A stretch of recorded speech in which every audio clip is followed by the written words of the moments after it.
Hello and welcome in to CarShield Collegiate League TV. Good Friday evening, everybody. Thank you for tuning in. Between this first matchup between the Falcons and the Eagles, they will play in Game 1, Hoots and Cornbelters in Game 2. Shane Holsey, Will Connolly with you. Thank you for joining us wherever you are and however you're watching. Thank you for tuning in. Good night of baseball coming up. Couple of ball games this evening and a busy weekend of baseball here at CarShield Field. Eight games over the span of 3 days.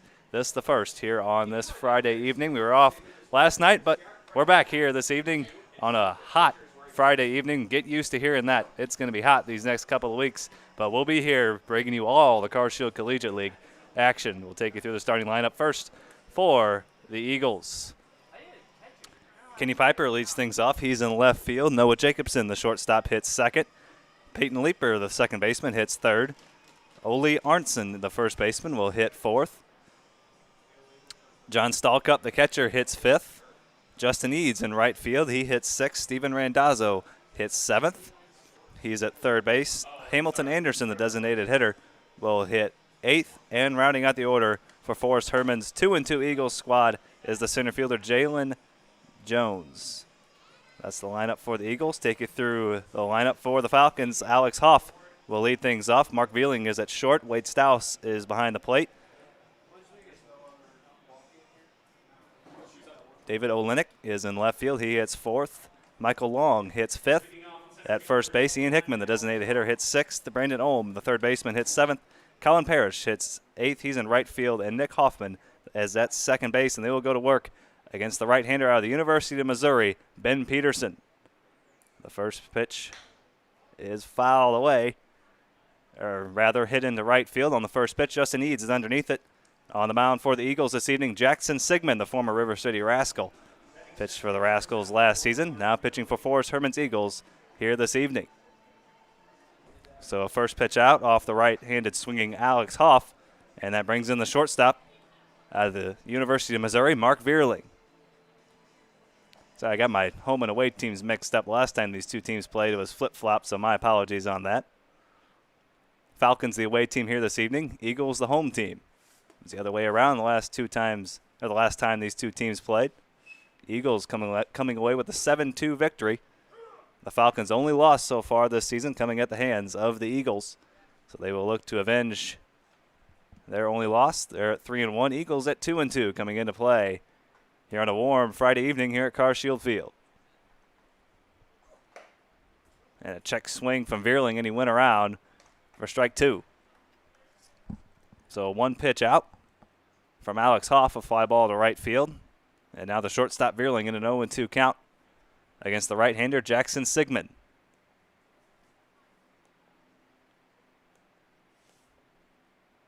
Set and the 0-2. That's roped into right center. That's going to get down and will likely be extra bases. And Veerling on his way to second, and he cruises in there with a stand-up one-out double. An 0-2 double, too, Shane. Nice piece of hitting to take it the other way. And after Sigmund's first three pitches of the ball game, the first one and out, and then the next pitch is going to be two straight strikes. And then you see 0-2 pitch, driving it the other way. That's a great piece of hitting from the Mizzou product. And now an RBI chance for one of the hottest hitters in the league, at least power-wise. The catcher this evening, Wade Stouse, hit an absolute mammoth home run to right field the other night. Only player with 3 home runs so far this summer.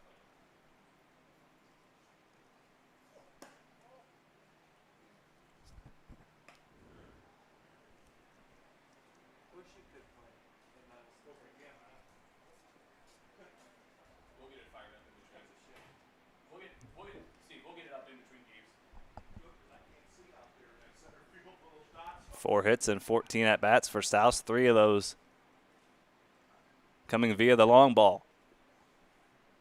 7 driven in, 7 runs scored for the left-handed swinging catcher out of Southeast Missouri State. The 1-0 from Sigmund. Up and away, ball 2. Shane Holsey, Will Connolly with you here on CarShield Collegiate League TV. Thank you for joining us. The ball game started on a first pitch swinging by Alex Hoff. He flew out to right field.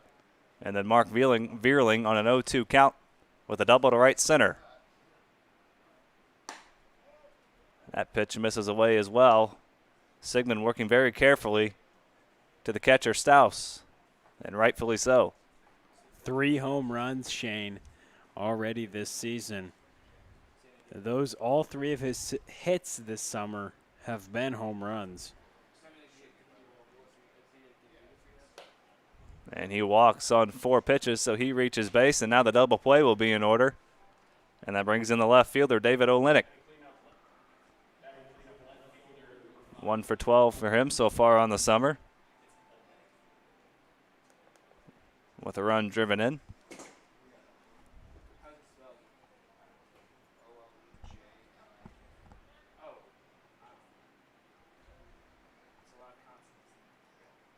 Sigmund looking for the double play to get him out of the inning. Falcons looking to scratch across a run here in the top of the first and take an early lead for their pitcher, Ben Peterson.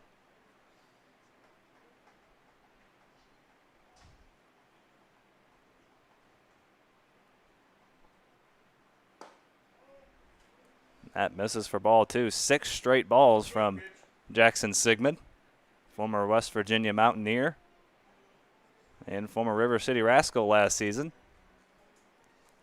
11 2/3, 18 strikeouts, just 1 earned run for Sigmund last year with the Rascals. And that team had some success, didn't they, Shane? I would say so. Going out with a bang, you could say. Going out on top. Frontier League champions last year.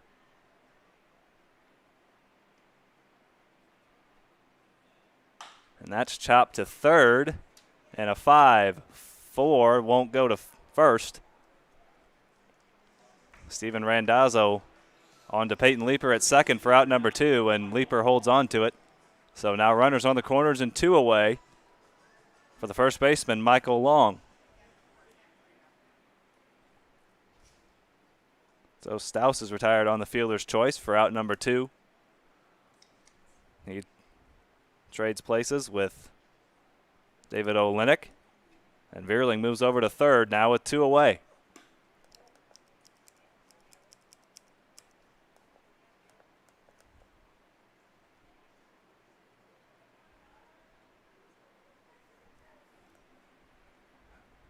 Michael Long, 1 for 6 on the summer for him so far, playing in his 3rd game for Josh Kiesel's Falcons. Here in a 1-1 count against the right-hander Jackson Sigmund, making his first appearance here in the Carshill Collegiate League. The 1-1, up and away.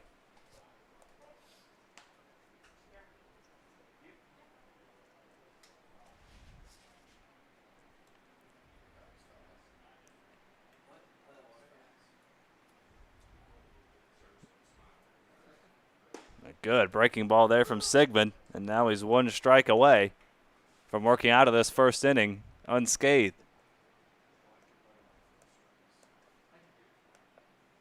First really solid breaking ball we've seen from Sigmund. Here's the 2-2. Olenek takes off for second. And Long goes down swinging for strike 3. Sigmund strands a couple of runners. We head to the bottom of the first here on Carshill Collegiate League TV. No score.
Codengis O'Fallon is located on the Deerberg Shopping Center at Deer Creek Crossing at 2955 Highway K in O'Fallon at the intersection of Highways K and N. Kids ages 7 through 14 will learn how to code by building small video games with the help of sensei instructors. They will start at white belt and go all the way to black belt. Come in today for a free 30-minute session to try it out. Kids have fun and parents see results.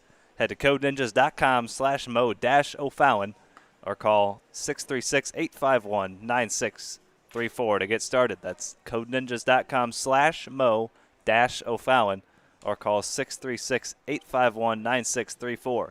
Code Ninjas O'Fallon. Kids have fun and parents see results. Take it through the order once again for the Eagles. It's Kenny Piper, Noah Jacobson, Peyton Leeper, Ole Arntzen, John Stallcup, Justin Eads, Steven Randazzo, Hamilton Anderson, and Jalen Jones working against the Mizzou right-hander, Ben Peterson. We've seen Peterson once already here in the Car Shield Collegiate League. He faced these Eagles the last time these two teams played. 2 innings, 3 strikeouts, and 1 earned run to his credit. And he will work to the right-handed swinging left fielder Kenny Piper to lead things off. A scoreless top of the first for Jackson Sigmund. And now Forrest Herman's Eagles come to the plate here in the bottom of the first. No score here on Car Shield Collegiate League TV. Shane Holsey, Will Carnley bringing you all the action all summer long. Breaking ball there from Peterson. A couple of good pitches. And he's ahead 0-2. The big, powerful arm, Ben Peterson, out of the University of Missouri. And that's ball 1, low and away. 1-2 to Kenny Piper. Out of Columbia College. 21 starts for Piper for the Cougars this spring. The 1-2. Down and away. So after a couple of good pitches, Piper works the count full back to 2-2.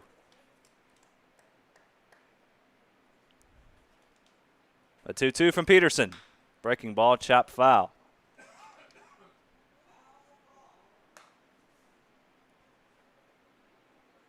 Piper on the summer so far, 2 for 7 with a double, 3 runs batted in. Here in his 4th game for the Eagles. The payoff pitch, swing and a miss.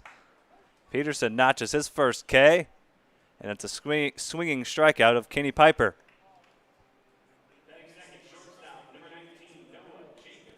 Brought the heat on that one. Slowed him down with the breaking ball, sped him up with the fastball, and blew it right by him. And that brings in one of the hotter hitters in the league, Noah Jacobson. 6 for 10 to start the summer. A couple of home runs, 4 driven in for Mr. Jacobson out of Potosi, Missouri. So once again, Peterson starts his hitter with a couple of good pitches, and now Jacobson in an 0-2 hole. Piper worked it back to even and then struck out swinging. The 0-2.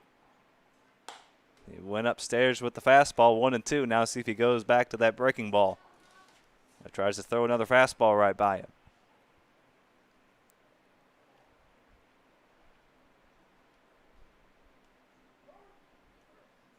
Jacobson calls time at the plate. No score here in the bottom of the first. The Falcons stranded runners on first and third in the top half. Here's the 1-2. Upstairs again. So back-to-back hitters. He's going fastball for a strike, breaking ball for a strike, and then 2 straight balls.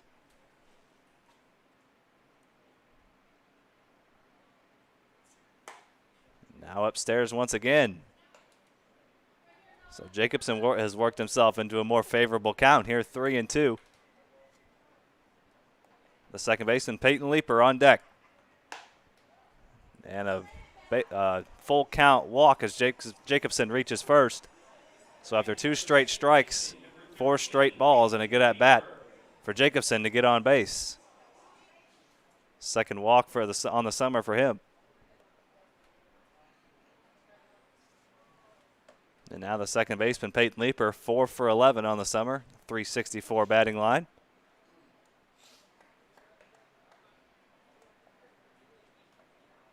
Three runs driven in, a couple runs scored, a couple of hit by pitches. for the left-handed swinging second baseman. And that's roped into right field. On to get it is Colin Parrish for out number 2. So a strikeout, a walk, and then a flyout. And now runner on first for the first baseman, Ole Arntzen. We saw him on the mound the other day. First time he'd pitched since high school and did a fine job, closing out an Eagles victory. Playing first base and hitting fourth here tonight. There goes Jacobson for second. Throw down by Staus is high. And Veerling cannot get the tag down, so a stolen base for Jacobson. And that stolen base brought to you by the O'Fallon Family YMCA, the Y for youth development, healthy living, and social responsibility. First stolen base of the night goes to Noah Jacobson, and he's on second with 2 away now for Ole Arntzen.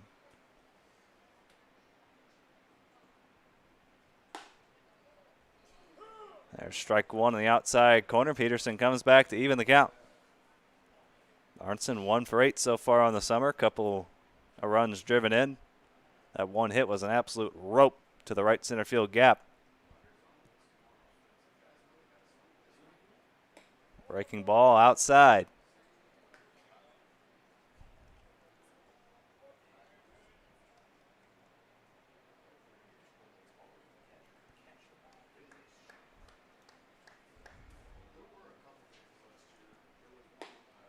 Now ball 3 to the right-handed swing. Big first baseman Ole Arntzen will be playing for the Cougars of SIUE come this spring. The 3-1 from Peterson. Big swing and a miss from Arntzen.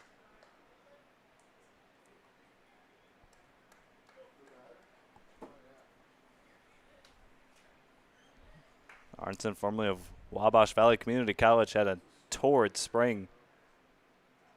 4 home runs, 19 RBIs this spring as he works a 2-out walk. And now runners on first and second for the catcher, John Stallcup, hitting 5th in the Eagles order. Stallcup, another SIUE Cougar. A lot of those here in this league. Not too far of a drive, even if the players, some of these players from out of town, just living on that campus maybe over the summer and make a short commute. Just across the river, about 20 minutes from St. Louis. About an hour or so drive from O'Fallon, and Jacobson takes off for third. The throw down by Staus is wide and gets into left field. And Arntzen will head to second, and Jacobson will come across to score the first run of the ball game. So a stolen base for Jacobson, and he scores on the throwing error by Staus. Again, that stolen base brought to you by the O'Fallon Family YMCA, the Y for youth development, healthy living, and social responsibility. So a stolen base for Jacobson, and he scores the first run on the throwing error by Staus. 2 stolen bases in the inning for Jacobson. He's been great on the offensive end for Forrest Term and getting on base a ton. So you mentioned 6 for 10, but also has a lot of speed at the top of the lineup, hitting second. And that's roped up the middle by Stallcup. Arntzen's going to try to score. The throw from center field is offline, and Arntzen will score on the RBI base hit by John Stallcup. And just like that, it's 2-0 Eagles.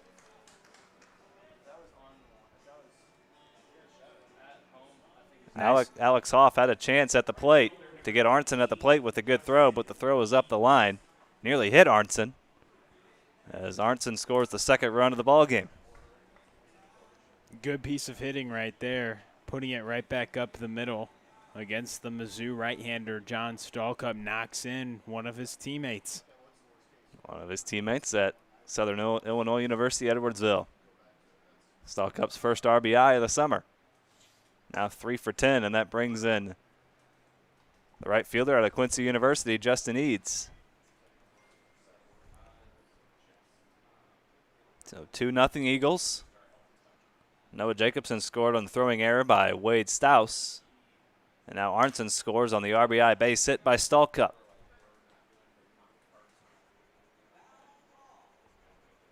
The Eagles handed the Falcons their only loss of the summer. Falcons 3-1, only 3-win team in the league. And the Eagles, a couple of runs already in the inning and still hitting here with 2 away and a runner on first. Yeah, they've put pressure on Peterson, and he's shown some good stuff, but the 2 walks have come around to score, and that's been the biggest hurt, especially that all of these runs have been scored with 2 outs.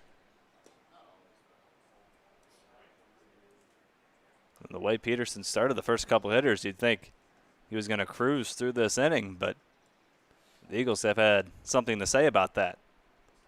Yeah, after losing Jacobson and letting Jacobson motor around the base paths and losing Arnson, it was tough. That's hit to short.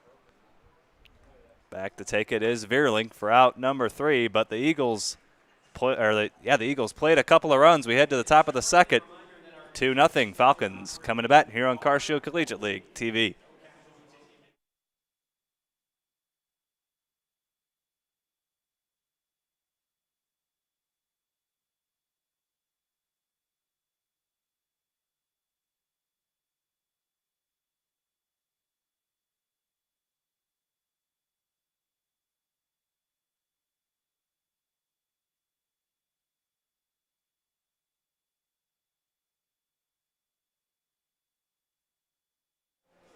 This inning's brought to you by a proud sponsor, Interco Recycling. Interco has been recycling non-ferrous industrial metals, batteries, computers, and electronics since 1996. The company operates a 400,000 square foot, 45-acre facility on the Illinois side of downtown St. Louis. If your company has large amounts of scrap metals, batteries, or electronics to recycle, call Interco Recycling at 1-877-258-3601 or visit them on the web at itcscrap.com. That's 1-877-258-3601 or itcscrap.com for all your recycling needs. Interco Recycling, a Metaltronics recycler since 1996.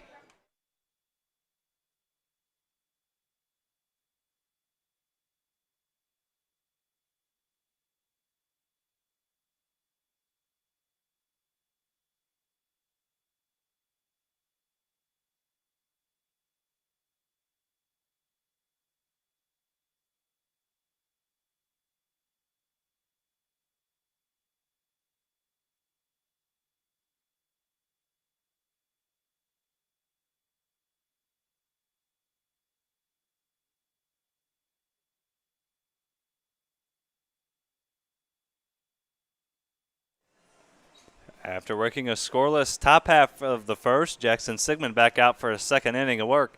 And now a 2-0 lead as the Eagles plated a couple in the bottom of the first, one on the throwing error by Staus and one on the RBI base hit by Stallcup.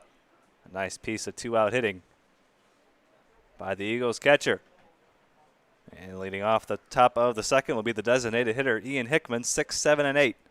Hickman, Ohm, and Parrish for the Falcons, as they now face a 2-0 deficit here in Game 1 of tonight's doubleheader. Hoots and Cornbelters in Game 2. Should be a fun one in the nightcap. Shane Holsey, Will Connerly will be with you all night long and all summer long here on CarShield Collegiate League TV. All 90 games streamed live right here on YouTube.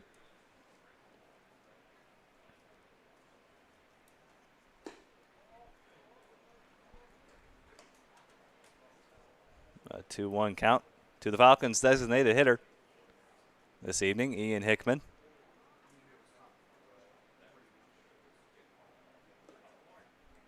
Now that pitch in the dirt, 3-1.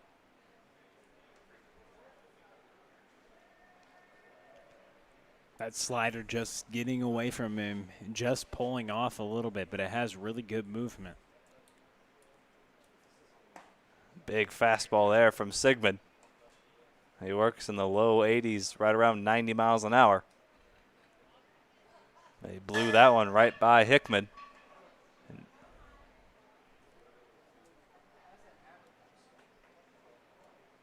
A 3-2 count now is, if you heard that noise, Brandon Ohm, the on-deck hitter, was taking his practice swings, and the bat slipped out of his hand hit one of the poles behind home plate and went into the second row back there. The 3-2 from Sigmund, strike three call.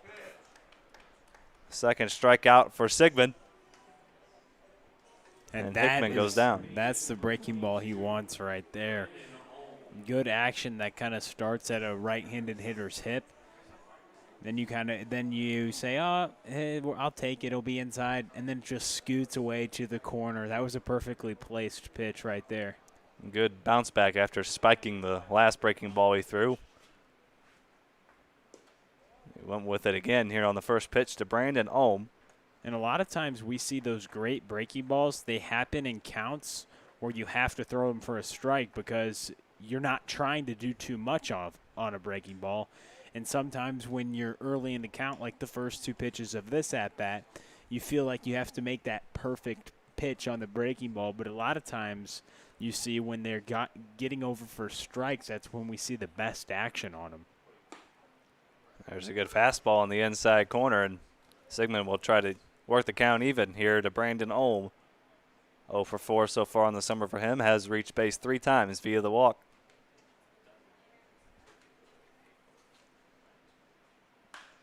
That's sprayed foul. Heads up there in the Eagles dugout. Head on a swivel.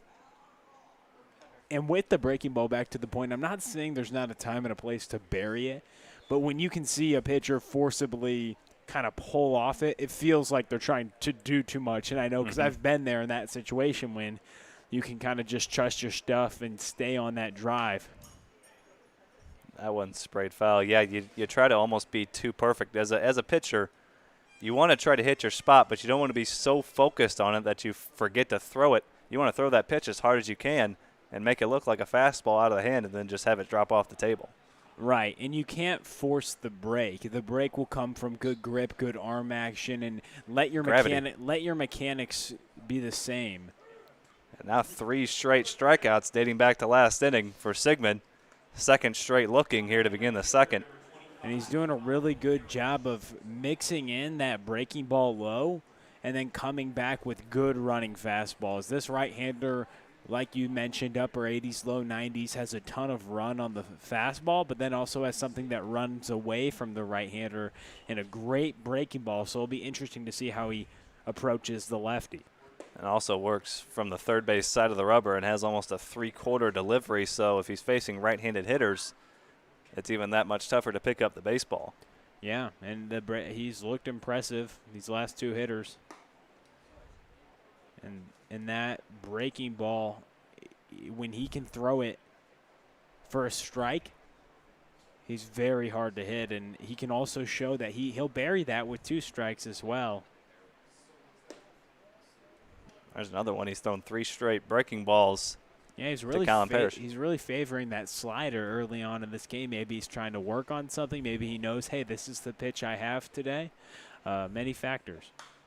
That fastball sprayed foul, so now a chance for Sigmund to strike out the side in order and pick up his 4th strikeout here in the second inning. When a guy throws hard, though, and he throws more breaking balls, the fastball looks even harder. Instead of 88, 89, looks more like 92, 93. There's a good breaking ball. 3 strikeouts and 3 strikeouts looking to strike out the side for Jackson Sigmund. He's been impressive. We're through 1.5 as we head to the bottom of the second. 2-0 Eagles.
Wade Stouse fires it down to second, and we're ready for the bottom of the second. Eagles looking to add on to their 2-0 lead. Jackson Sigmund has looked very impressive. Oh, man. The former River City Rascal and West Virginia Mountaineer with 4 strikeouts through the first couple of innings. And his offense will look to add on the bottom third of the order. Randazzo, Anderson, and Jones. And first pitch swinging out the short. Veerling across the first. And 1 pitch, 1 out here in the bottom of the second.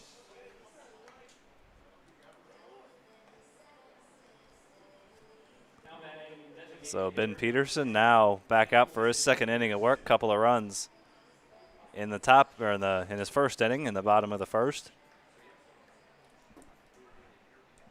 Looking to hold the Eagles at bay here in the bottom of the second.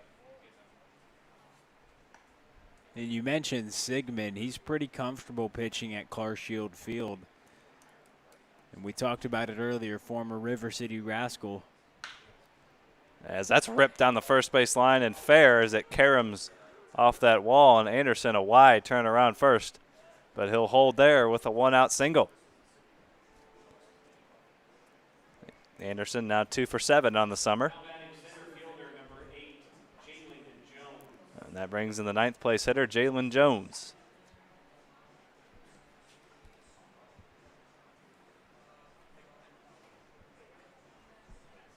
So Anderson on first. And now the speedy center fielder, Jalen Jones, steps to the plate. 2 for 9 on the summer for him, 4 free passes. So getting on base at a .462 clip. Here playing in his 5th game. Playing center field for Forrest Herman's Eagles, 2-2 so far this summer. Currently in 4th place here early on. Falcons in first place at 3-1 as that's hit in the shallow right. Parrish camps underneath it for the 2nd out.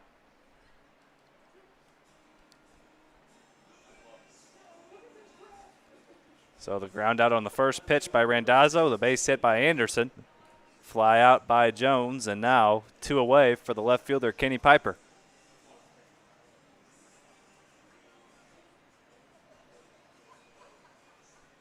Piper struck out swinging his first time up.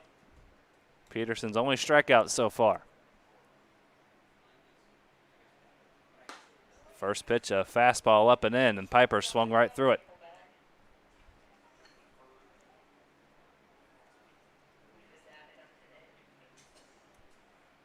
Bottom of the second, 2-0 Eagles. Both their runs coming in the bottom of the first. Another swing and a miss from Piper, and a couple of good pitches to start this at bat from Peterson.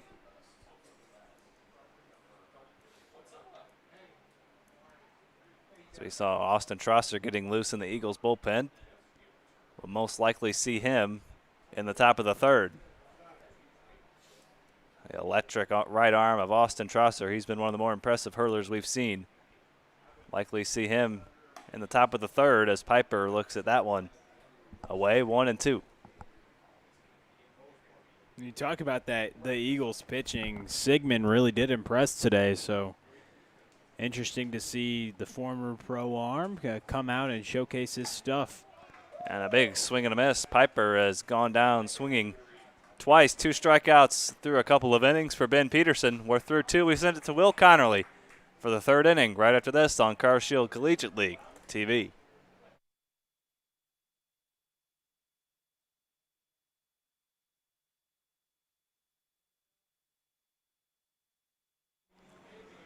This inning is brought to you by Interco Recycling. Interco has been recycling non-ferrous metals, batteries, and computers and electronics since 1996. The company operates a 400,000 square foot, 45-acre facility on the Illinois side of downtown St. Louis. If your company has large amounts of scrap metals, batteries, or electronics to recycle, call Interco Recycling at 1-877-258-3601 or on the web at www.itcscrap.com. Interco Recycling, a Mellotronics recycler since 1996.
Welcome back. Top of the third inning. New pitcher into the game. Austin Trosser will take the mound. And if anything holds like he did last time, look for an impressive outing.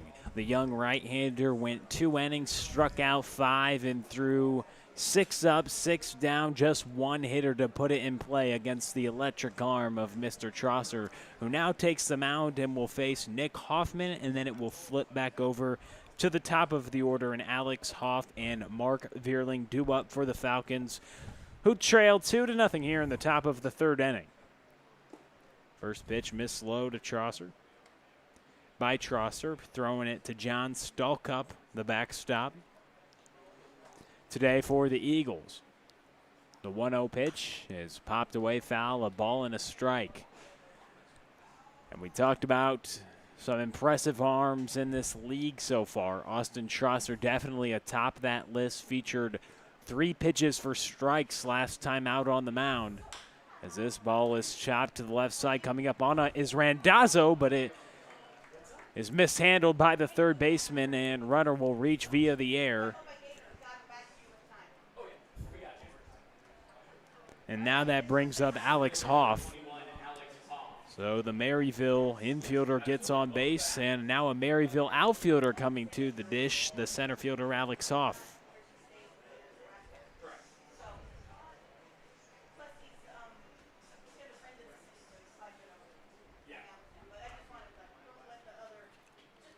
So the center fielder last time flew out on the first pitch of the game, swinging on that one as well as it's fouled out of play.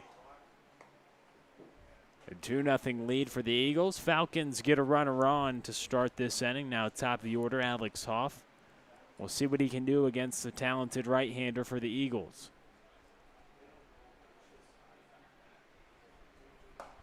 Pitch missed upstairs. 1 ball, 1 strike to Alex Hoff. Hitting at the top of the order for Josh Kiesel and the 3-1 first place Falcons this evening. As Hoffman got on, he chopped the ball to the third base side. Steven Randazzo couldn't handle it. It was a tough play. And the 1-1. Runner is off. Stallcup throws it down. Nice throw, but safe at second base. The stolen base by Nick Hoffman's brought to you by the O'Fallon Family YMCA.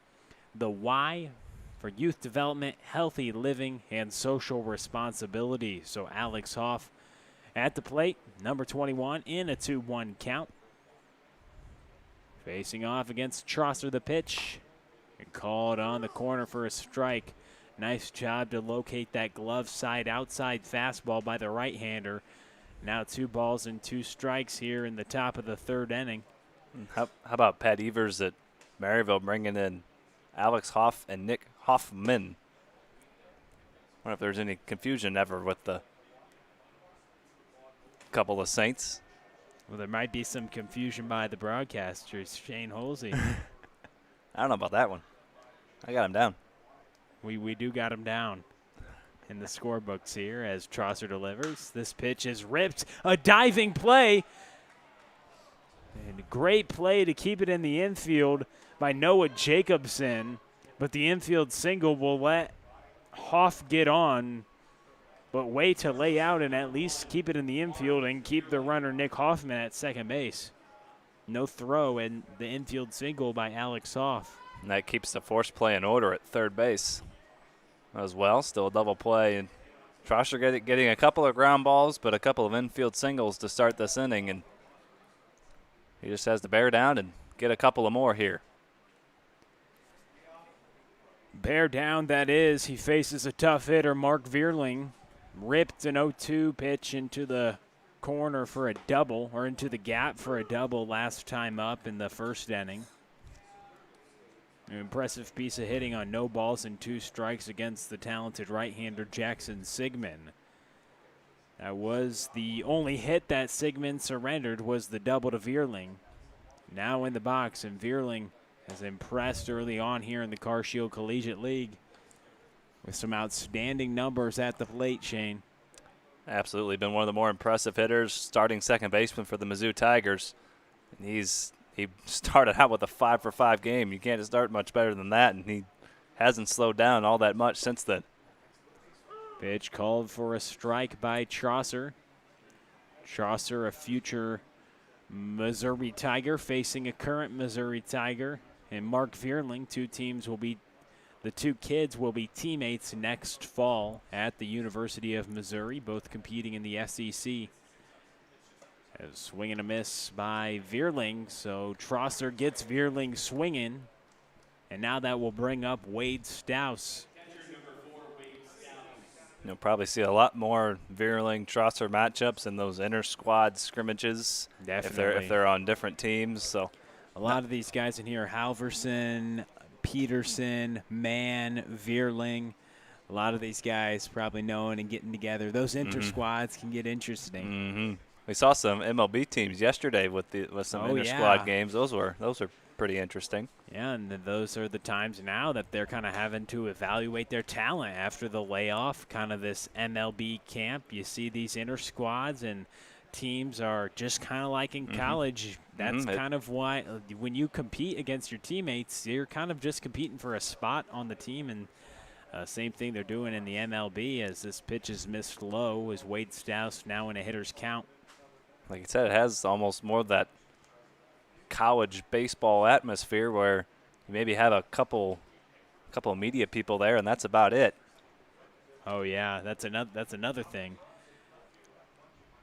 Trying to call the games and report on the teams from a distance is tough. We've seen some media people buy these big binoculars that we have in the booth right now and try to take pictures as you need to take pictures from a distance as Stouse takes a healthy 2-0 hack up and in. Looked like he'd chase a ball. Good matchup we got here. Power against power, Trosser against Stouse. Stouse, the free swinger, power hitting catcher, has already parked 3 balls out of the ballpark this summer.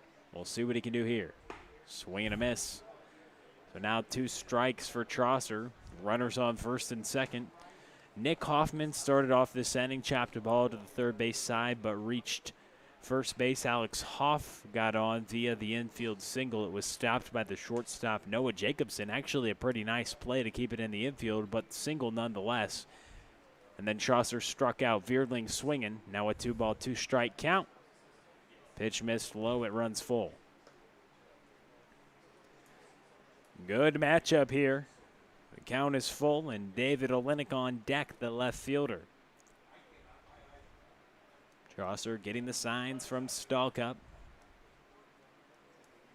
And the pitch is missed low, so he loses Wade Stouse, getting him to 2 strikes, and that will load the bases up for the cleanup hitter, David Olenek. Just a good at-bat there by Stouse, not getting over anxious with 2 strikes, trusting his eye, trusting his discipline at the plate, and if you recognize it's out of the zone, let it go. No, especially because on 2-0, healthy hacks, really until you get 2 strikes, you can take healthy hacks. You can kind of take risks in the count. And that was a really good example of how to do that, of how to be aggressive but disciplined in the same at-bat. And Wade Stouse was able to take a couple healthy hacks on borderline pitches and a 2-0 count. You can live with that when the hitter can actually change his approach when he gets to 2 strikes and end up drawing a walk. It's super important, and a lot of hitters kind of own that mentality of, hey, I'm more in a hitter's count until I'm in 2 strikes. I'm thinking, hey, it's 2-0. I'm going to let it eat, especially for a power hitter like Wade Stouse hitting it in the middle of the order. But now Trosser looks to bear down. That pitch is popped up on the infield. Peyton Leaper will catch that one. Umpire called that one the infield fly, so the batter Olenek is out, and now Michael Long, the first baseman, comes up, and Trosser's 1 strike away, 1 out away from stranding the bases loaded. And that would be big, too, if he could, keeping this lead at 2-0, and even though it's early, still that tying run out at second base. Yeah, the runs in the later part of the ball game mean more, but a run equals the same. A run in the 3rd inning is the same as a run in the 7th inning. So If you can strand the bases loaded, that'd be a big momentum boost for the Eagles. Michael Long stepping into the box. The first baseman struck out swinging last time to end the first inning. As Trosser finds the corner with that fastball. A ball and a strike to the first baseman. 2 away, and the bases are full. Here in the top of the third inning. Swing and a miss. A little tardy there by Michael Long as Trosser brought the heat. Now is one strike away from stranding the bases loaded here in the top of the third inning, which is Trosser's first inning of work. He was more than a little tardy. He was well behind that fastball. See if Trosser goes to it again. He brings it again, and he caught Michael Long looking, so Trosser gets the strikeout and strands the bases loaded. Send it to the bottom of the third. Next, 2-0 Eagles. You're watching CarShield Collegiate League TV.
Noah Jacobson, Peyton Lieber, Nolly Arnson up next here in the bottom of the third inning. 2 up to face the right-hander in his third inning of work. Ben Peterson surrendered a couple runs in the bottom of the first inning, worked a clean bottom of the second. Now out for his third inning of work, facing off against Noah Jacobson. Came into this game hottest hitter in this league. You could make an argument for it. 6 for 10 with a couple of home runs as he swings through that pitch from Peterson. You can make an argument for 3 or 4 different guys for hottest hitter in the league. Yeah, maybe we need to have a debate. Let the fans decide. Last time at the plate, Jacobson was active. He ended up reaching on the free pass and then had a couple stolen bases and came around to score on a Wade Stouse throwing error into left field. So not only does he handle the bat really well, but he runs him out around the base pass really well in the top of the order. But this time he goes down swinging. A nice breaking ball from the Mizzou right-hander Ben Peterson to notch the strikeout, his second of the evening. Third of the evening, make that. As he struck out Kenny Piper a couple times and now gets Jacobson. That brings in the 3-hole Peyton Leeper. Flew out to right field last time up. If you're Piper, you don't want your teammate to strike out, but that maybe makes him feel a little better. He's not the only guy to strike out.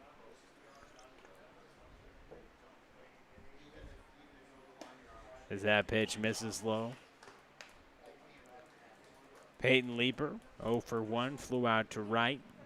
Peterson, he's featured good action on that breaky ball. He's looking a lot sharper than he did last time out if we're just merely going off the stuff that he's featuring. He seems a lot more confident too, working very quickly. Once he gets the ball, he's not wasting any time. That's a sign of confidence in a pitcher. And it's also a sign that, hey, I want my fielders to do well for me. Fielders love it when a pitcher is working quickly, and that's exactly what Peterson is doing, and especially when they're throwing strikes like Peterson has been. Especially when it's this hot. I mean, you get a guy who's taking 30, 40 seconds between pitches in the field. You're like, come on, dude. Sitting out here baking on this turf, and you're taking forever. That pitch is chopped to the right side, handled by the first baseman, Michael Long. He steps on it and throws it around for the second out. And really the only negative of working quickly, we talk about all the positives.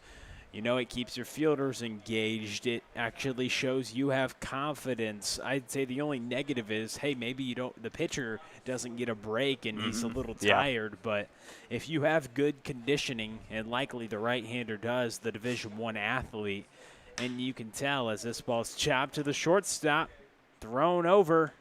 Long catches it at first, and a 1-2-3 inning. Nice inning of work as we send it to the fourth. 2-0 Eagles on top. You're watching Car Shield Collegiate League TV.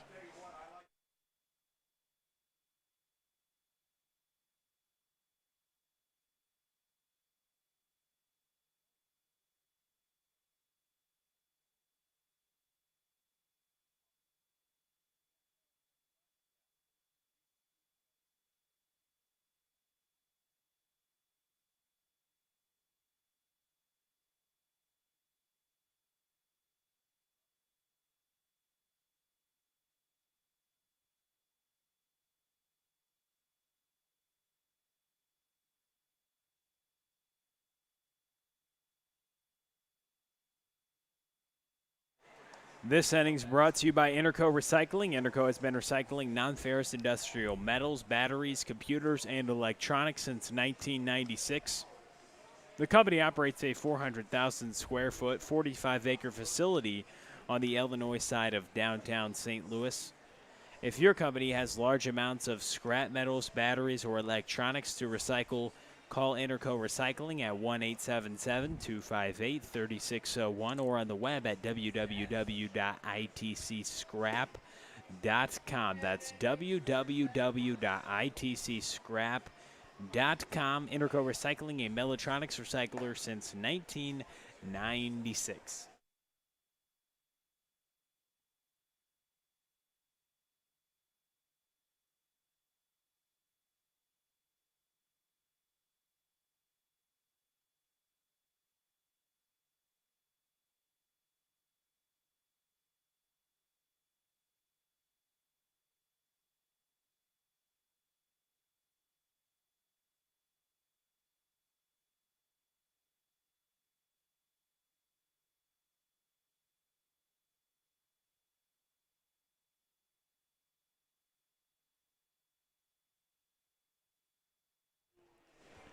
Ian Hickman, Brandon Ohm, Colin Parrish due up here to start things off for the Falcons in the top of the fourth inning. And if anything's like the second inning, these three hitters in a row kind of want to turn things around. Hickman, Ohm, and Parrish all got caught looking by the right-hander starting pitcher for Forrest Herman's Eagles this evening, Jackson Sigmund. He struck out Hickman, Ohm, and Parrish looking in the second.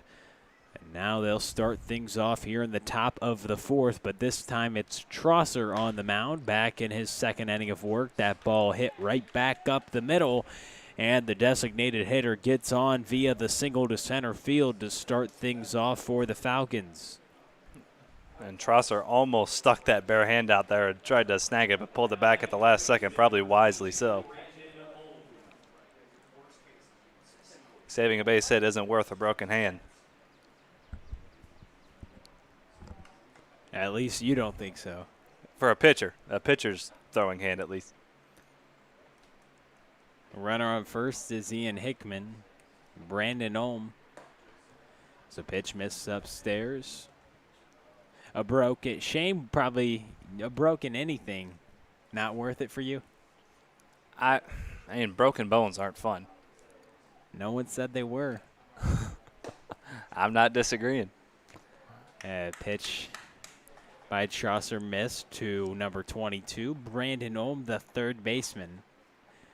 And it looked like Trosser, it's hard to know what a pitcher thinks, and like you're not even thinking at that point. It's kind of just like reaction. That's all it is, yeah.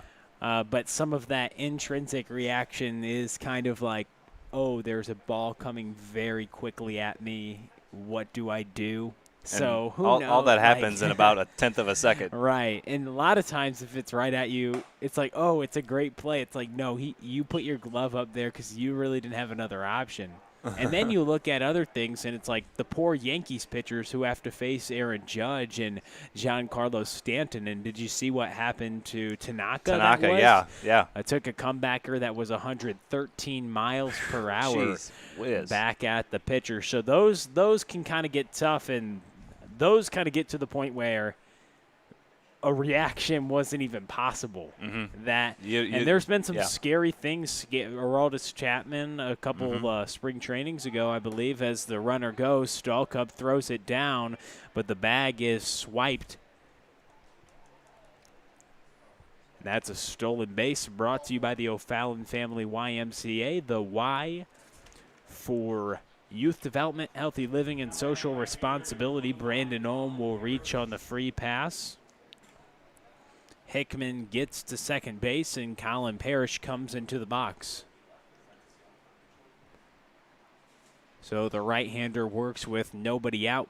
Runners on first and second to Colin Parrish, who swings through that fastball. Was a little late on the first offering from Austin Trosser. So far, the 6th and 7th hitters have redeemed their strikeouts. See if Parrish can do the same thing. Parrish does. He hits this one to left field, and it gets over the head of Kenny Piper and will go for a ground rule double. And Ian Hickman was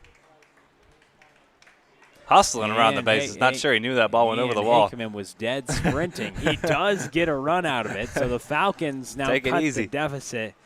He didn't know. No, I don't think. And who knows if the coach told him? Maybe he's just wanted to see hard 90s. The designated hitter run. I mean, he's not playing the field right today, so getting out there and running it a little bit. But nonetheless, Hickman does score on the ground rule double from Colin Parrish. Nice job by Parrish, as now runners in scoring position. A 2-1 game, and Falcons go-ahead run in scoring position for Nick Hoffman. That ball hit down the left field line, foul. A 2-1 score here.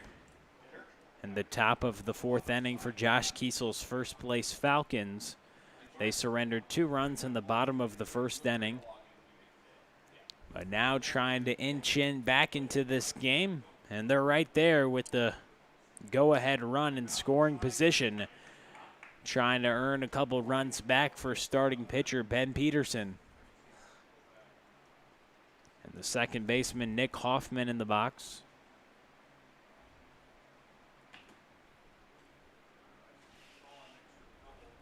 Runner at second, Colin Parrish getting that ground rule double. Nice job by the Quincy University outfielder. And earning himself a run batted in as well, as Trosser looks now to work out of a jam. Surrendered a single, walk, and double here to start off the top of the 4th inning. A lot of games in the future for Colin Parrish and Josh Raby up at QU.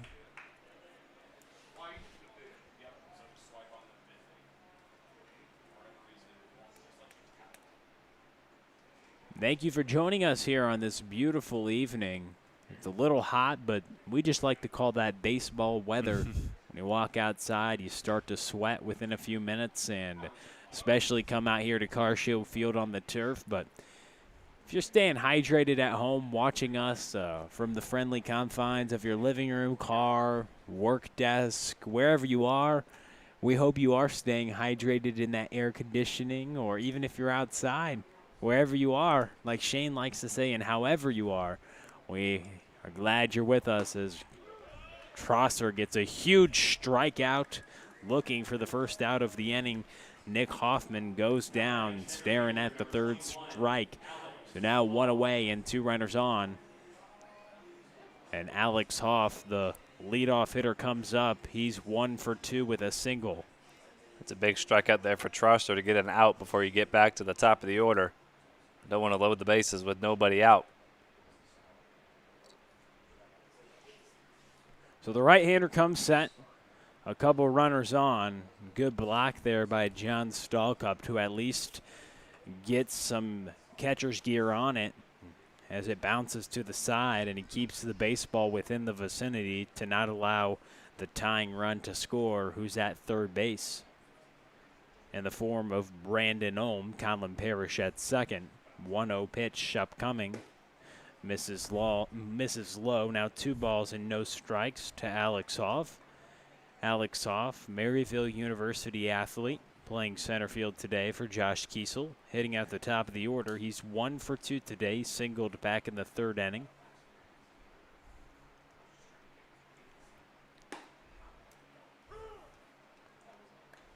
And Trosser gets that one for a strike. Knew he missed a good pitch to hit there. That fastball was right down the pipe. And the right-hander looking to strand a couple runners here. 1 out and 2 on, both in scoring position. As Trosser dots up the outside corner, now has 2 strikes on Alex Hoff. Hitter on deck, Mark Vierling, who Trosser struck out swinging last time. So Trosser gets the signs from John Stalkup and delivers the pitch. Just nearly called strike 3. It looked like it was a little low.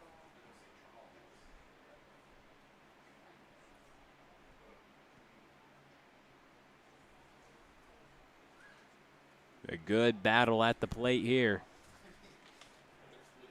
The tying run on third base here in the top of the 4th inning. As this ball's hit to left, that will tie the game. And good 2-strike hitting from Alex Hoff as he pulls the ball to left field. Runners at the corners with 1 away for Mark Vierling. And you said it, just a great piece of 2-strike hitting, staying on that breaking ball, not getting out on his front foot too much, trusting his hands and putting a good swing on it with 2 strikes.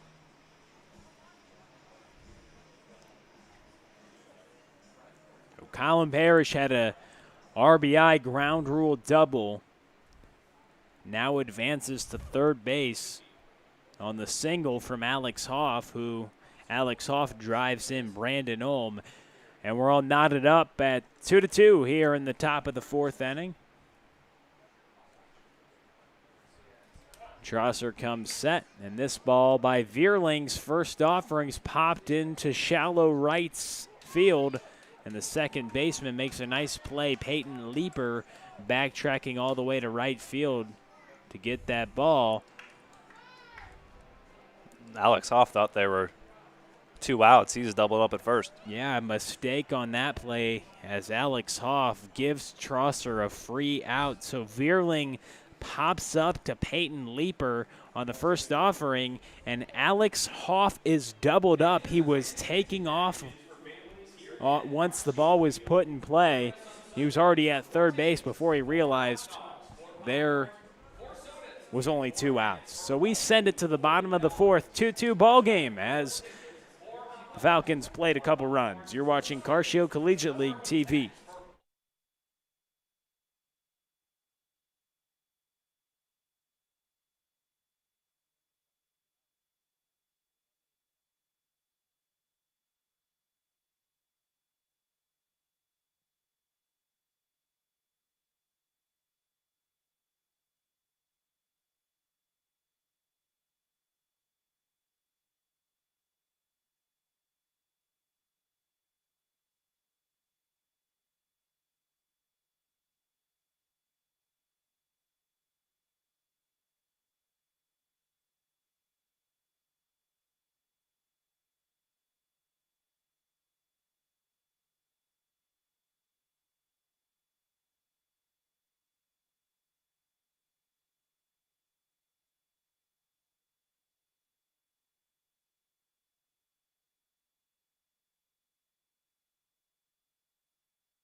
John Stallcup, Justin Eads, Steven Randazzo due up here for the Eagles. We're all knotted up after a couple runs were scored by the Falcons last half. Stallcup first pitch swinging, and he'll have himself a single, a 2-for-2 day for Stallcup.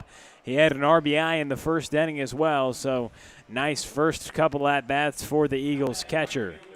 A couple of games ago, Stallcup had the Eagles only 2 hits, and now already a 2-for-2 day here in the 4th. Yeah, he started off a true freshman, having a nice season at the Division I level. Was second on his collegiate team in average, and now having himself a nice start to the summer, collecting a couple hits here and a run batted in for the Eagles as Justin Eads goes around on the first offering as the right fielder from Quincy University steps in the box.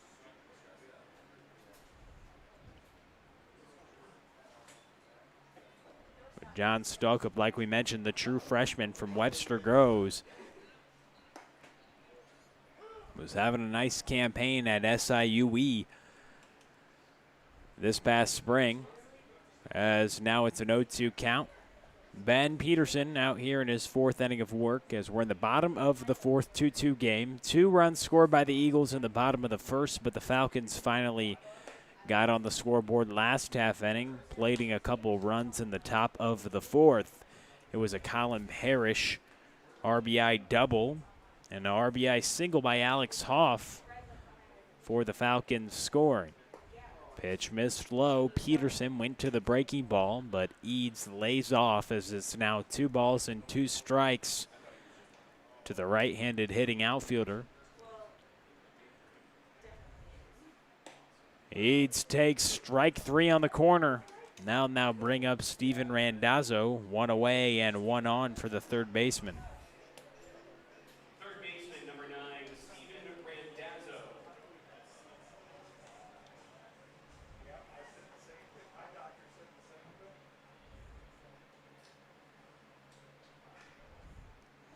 The right-hander comes set. A swing and a miss from Randazzo, the third baseman. He grounded out last time up to the plate. 0-1 is the count. And Randazzo's 0-for-1 on the evening as the right-handed hitting third baseman steps in, and the Eagles and Falcons all knotted up here, 2-2. The Eagles are 2-2 on the season, and the Falcons are 3-1.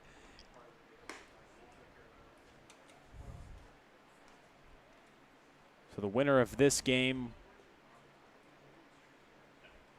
would go into first place at least momentarily before we get the nightcap rolling between the Hoots and Cornbelters. As that ball is fouled straight back.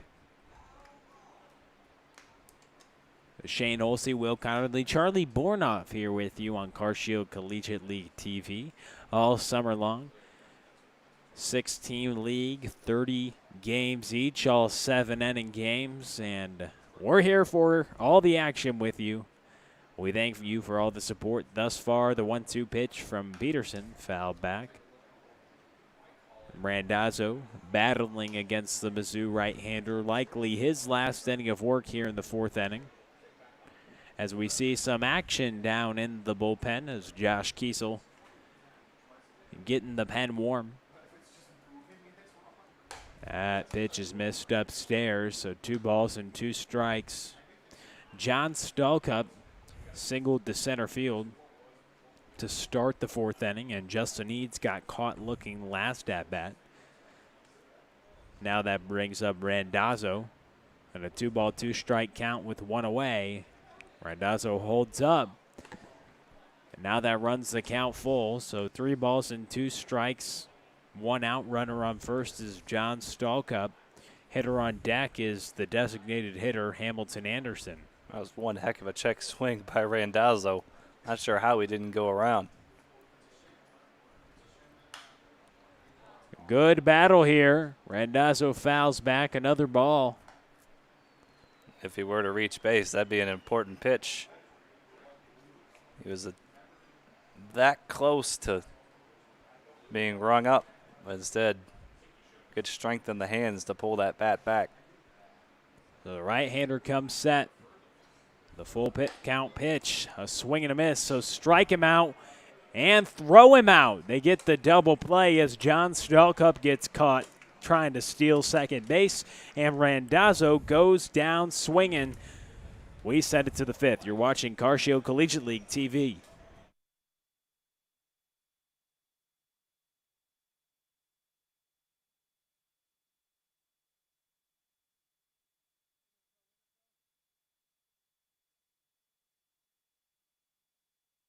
Interco Recycling.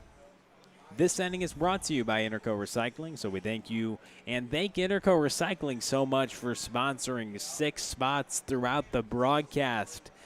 And we just want to remind you that this ending is brought to you by Interco Recycling. They have been recycling non-ferrous industrial metals, batteries, computers, and electronics since 1996. The company operates a 400,000 square foot, 45-acre facility on the Illinois side of downtown St. Louis.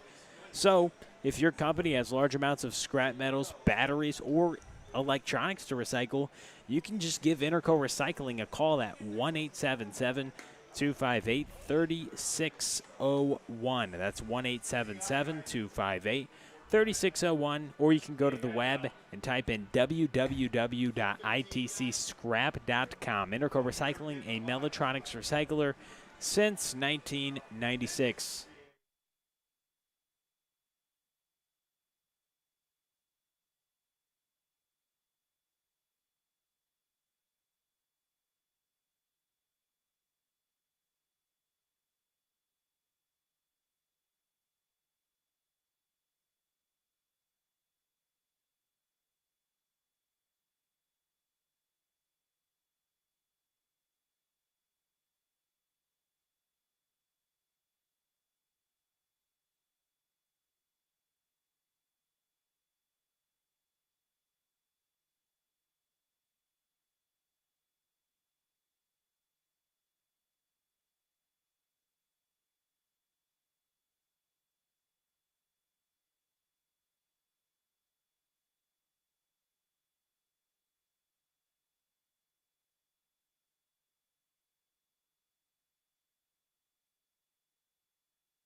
Wade Stouse, David Olenek, Michael Long due up here. Welcome to the top of the 5th inning here at Carcio Field. One of 2 games tonight on Carcio Collegiate League TV here in the Carcio Collegiate League. All games on Carcio Collegiate League TV. Thanks to all those who have subscribed so far. As Wade Stouse comes into the box. First 2 plate appearances, he had reached base via the free pass. Last time up, the count got to 2 strikes, but he was disciplined and was able to get on base. So 2 plate appearances and 2 times on base for Wade Stouse, reaching on the bases on balls as he takes that pitch low. 1 ball and 1 strike to the new right-hander in the game, James Shaw. The Harris Stowe right-hander will now come in relief here in the top of the 5th inning. So Sigmund win a couple and Chaucer win a couple. Now James Shaw on the mound, and Stouse rips this one to right field, and he'll lead this inning off with a single. And maybe you're seeing why they were pitching around Stouse. I'm not sure. Maybe those first 2 walks, maybe not unintentional, but definitely working carefully with Stouse. They know the big power, and he put that last hit wasn't a home run, but it was hit awfully hard. That's his first hit that's not a home run, or second hit that's not a home run, as his first 2 hits of the summer were bombs. Now he's got a couple more knocks. Has some, like we called it the other night, light tower power. And it was a really cool moment the other night. He fouled a ball off Ty Stouse, his brother, and then said, all right, I'm going to park the ball 400 feet now and hit it way over the right field wall. They had some fun with that on social media we saw.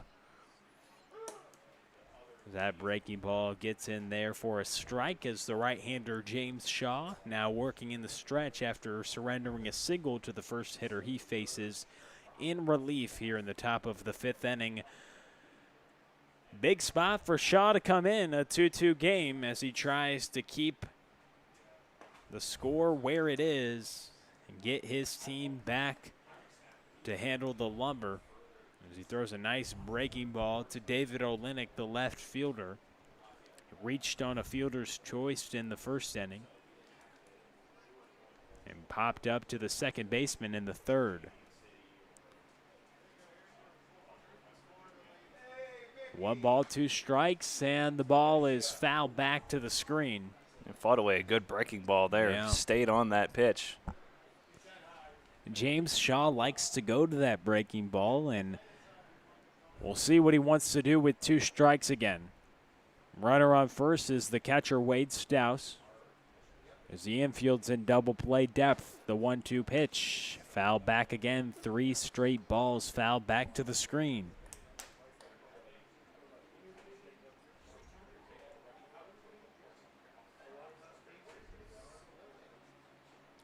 James Shaw, the sophomore right-handed pitcher, stands at 5'9". Hails from Canton, Illinois. Facing off against Olenek in a 1 ball, 2 strike count here in the top of the 5th inning. It's been a good game so far as this ball's fouled away again, 4 straight foul balls. Battling here is Olenek. If anything else, he's getting a good idea of what Shaw's stuff looks like tonight so he can inform his teammates in the dugout. Absolutely. As this is Shaw's first inning of work. That's a crucially important for hitters. And Stouse, obviously the first hitter, a lot of times it's that leadoff hitter's job. Stouse on first base, but this could definitely give an idea because he's seeing what Shaw's going to go to in a more particular situation with 2 strikes multiple times to somebody in the meat of the order. It's definitely great information, and that's why they call it a quality at-bat. Once you get a certain amount of pitches in an at-bat, is another foul ball. And like you said, it eventually and ultimately, whatever the result is, that's why those quality at-bats, because you get more information from a pitcher. A pitcher's goal is to be on the mound for the least amount of time as possible. So when a hitter can extend those at-bats, it's a really good tribute to fighting pitches off, fighting the close pitches off. And when you can do it all with 2 strikes, which is typically always when it happens, because that's when it has to happen, when you're trying to stay alive per se. And Olenek's doing a good job as he finally hits 1 to the right side. It could be 2, 4, 6, but got to be safe at first, so he'll reach on the fielder's choice, and Stouse is retired on that fielder's choice. So 1 away and 1 on for the first baseman, Michael Long, 0 for 2 with a couple strikeouts. James Shaw did a good job after all of that to induce a ground ball, but couldn't retire the speedy Olenek, who gets on first base, reaches on the fielder's choice. So 1 aboard and 1 away. 2-2 game here in the top of the 5th inning. Not an easy task for Long. He's faced a different pitcher all 3 at-bats he's come to the plate, so really hasn't gotten a chance to feel out what any of these pitchers are featuring. And they all have very different stuff. Sigmund brought a really sharp slider. Trosser's more known for that fastball. And Shaw has a good breaking ball, but it's much slower than Sigmund's. It has a lot of lateral movement. And he also is a different type of right-hander. Sigmund's more of the power pitcher. He does face 3 right-handers, but all work in different varieties. But he's ahead 0-2, and the pitch. This pitch is belted to left field, and it's way gone, and the Falcons take the lead. Michael Long belts an 0-2 breaking ball to left field for a home run. The 0-2 slider was left a little upstairs. He saw it a couple times and jacked it down the left field line. It stayed fair, and it was a 2-run shot for the first baseman. Shaw going to the breaking ball one too many times, and eventually you throw that breaking ball enough, you're going to make a mistake, and Long made him pay. Big home run for Michael Long. Getting a couple runs batted in, but more importantly, putting his team on top as the Falcons now have their first lead of the evening. Coming off the hands of Michael Long, so after starting the day with a couple strikeouts, he redeems himself with a 2-run bomb to left field off of the right-hander James Shaw on an 0-2 count. He pulled the breaking ball into the left field bleachers. Nice job there by the first baseman. Is now Ian Hickman, the designated hitter, comes up with 1 away, but 2 runs plated for the Falcons. 4 unanswered runs now for the Falcons after the Eagles put up a 2 spot in the bottom of the first, and it's been all zeros for them since then, and the Falcons have clawed their way back and now taking the lead. Hickman is 1 for 2, struck out in the second, and singled in the fourth as he swings through that breaking ball. Shaw still going to it as he runs the count full. 3 balls, 2 strikes, and 1 away. And the pitch fouled away. And you got to think that Olenek at bat where he fouled 4 straight pitches off really got the hitter on deck, Michael Long, to kind of get comfortable seeing the stuff, seeing the tendencies that Shaw went to as Shaw gets the strikeout on the corner. A swing and a miss. And the point being is with 2 strikes, Shaw consistently tried to put away Olenek with the breaking ball. But Olenek did a great job to foul the ball away 4 straight times. And I believe 3 of those pitches were breaking balls. And then it's a good mindset. Michael Long, okay, he's already thrown me a couple in this at-bat. It's 0-2. He throws another one, and a good job. It hung up in the zone. It was a mistake pitch by Shaw more than anything, but a great recognition because you want to bury that 0-2. A great recognition to see the breaking ball and be able to hit it into the left field bleachers to give your team the lead here in the top of the 5th inning. That's Michael Long, the first baseman who had the 2-run jack to give the Falcons the lead.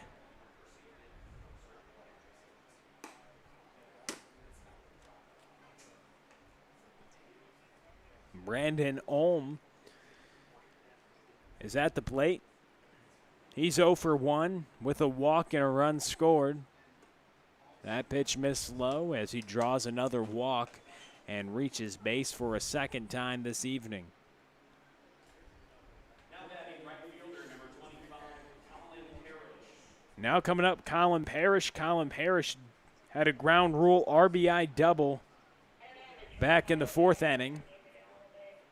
And here with 2 outs in the 5th inning, we'll see if he can't continue on his success at the plate this evening.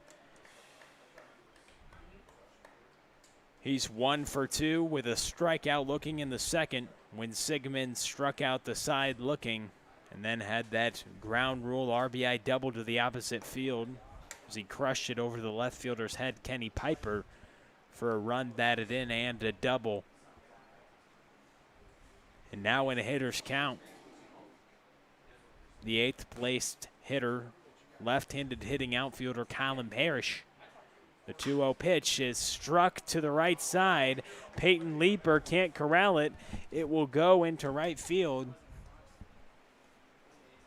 And so Parrish now has 2 hits on the evening.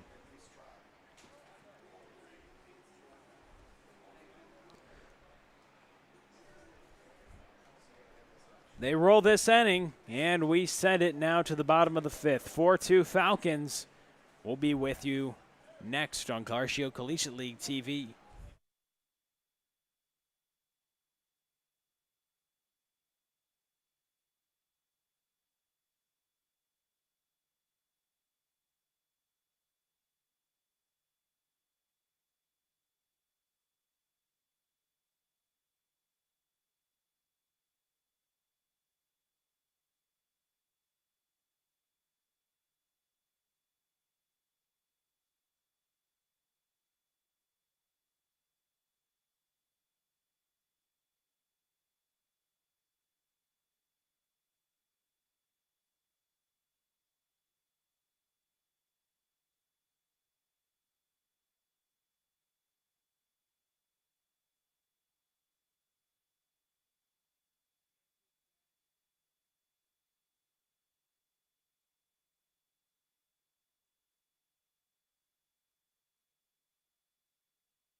New arm on the mound for the Falcons, Andrew Fay. So the right-hander will go to work.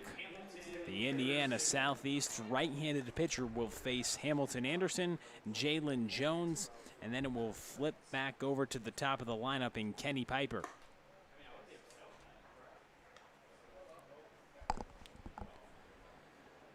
First pitch misses from the right arm of Fay.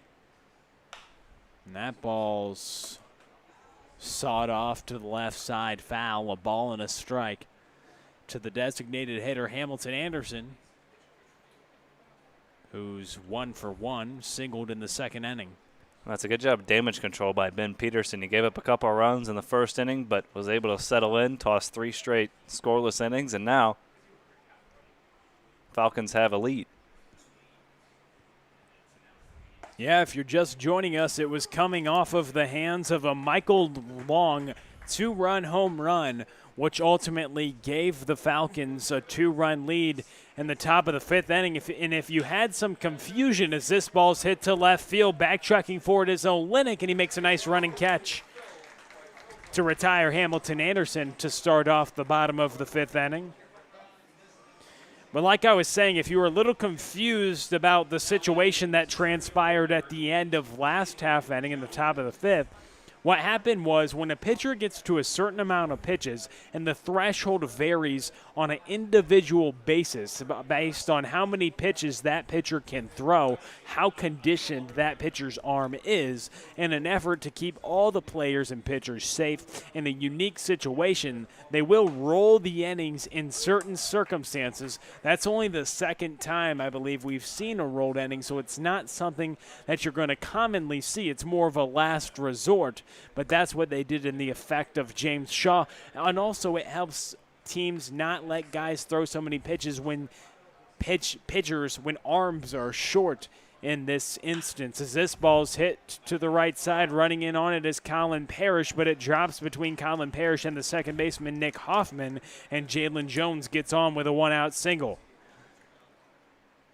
Not the prettiest base hit you're ever going to see, but hey, goes down in the scorebooks as a line drive.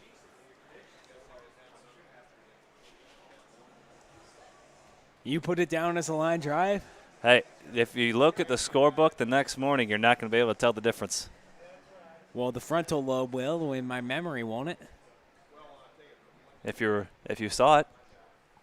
Well, everyone's watching, seeing it, and Carcio Kalisha. Hey, someone looks at the scorebook the next morning and they'll say Jalen Jones had a base hit in the 5th inning. They're not going to know if that was a line drive screamer or a blooper in the right field. They're not going to be able to tell the difference. Not yet, but we're hoping we can post the exit velocities, maybe. I kid. I'm not sure we're quite there yet. But that is a nice feature. That's good exit velocity, belted to left field. Olenek catches it, and now runners is going to try to take second. Good job by Kenny Piper. He gets in with a double. And a nice job for the leadoff hitter after striking out the first 2 times at the dish. Right on cue, as we were talking about exit velocity, he rips one to left field. And so now runners in scoring position for one of the hottest hitters in the league, Noah Jacobson. Was hitting .600 coming into this game. And after the Kenny Piper double, has runners on second and third, a couple in scoring position for the Eagles. So Jacobson doesn't go around on that first pitch. So welcome to the game, Andrew Fay. Now trying to work out of a jam with runners on second and third. Now facing the heart of the order, Noah Jacobson, the 2-hitter. And the 3-hole on deck, Peyton Leeper. 1 ball, no strikes. That breaking ball's missed inside. Wade Stouse sees something out of the right-hander, wants to go talk to him. The inning started off Hamilton Anderson. Hit it to Olenek in left. He made a nice running catch. But then Jalen Jones had a popped-up single. And that elicited a conversation from Shane Holsey about a line drive in the scorebook. It was more of a pop-up that dropped in front of the right fielder and behind the second baseman. And then Kenny Piper rips a double. Runners on second and third, tying run in scoring position for the Eagles as they trail 4-2 here in the bottom of the 5th inning. And now 3 balls and no strikes as the right-hander looks to get back in the zone.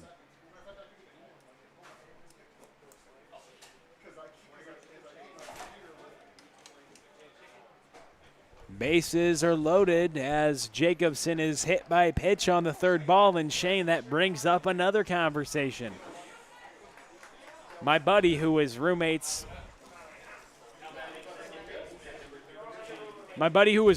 with Dustin May, you know, who went to high school with Dustin May, was telling me about something.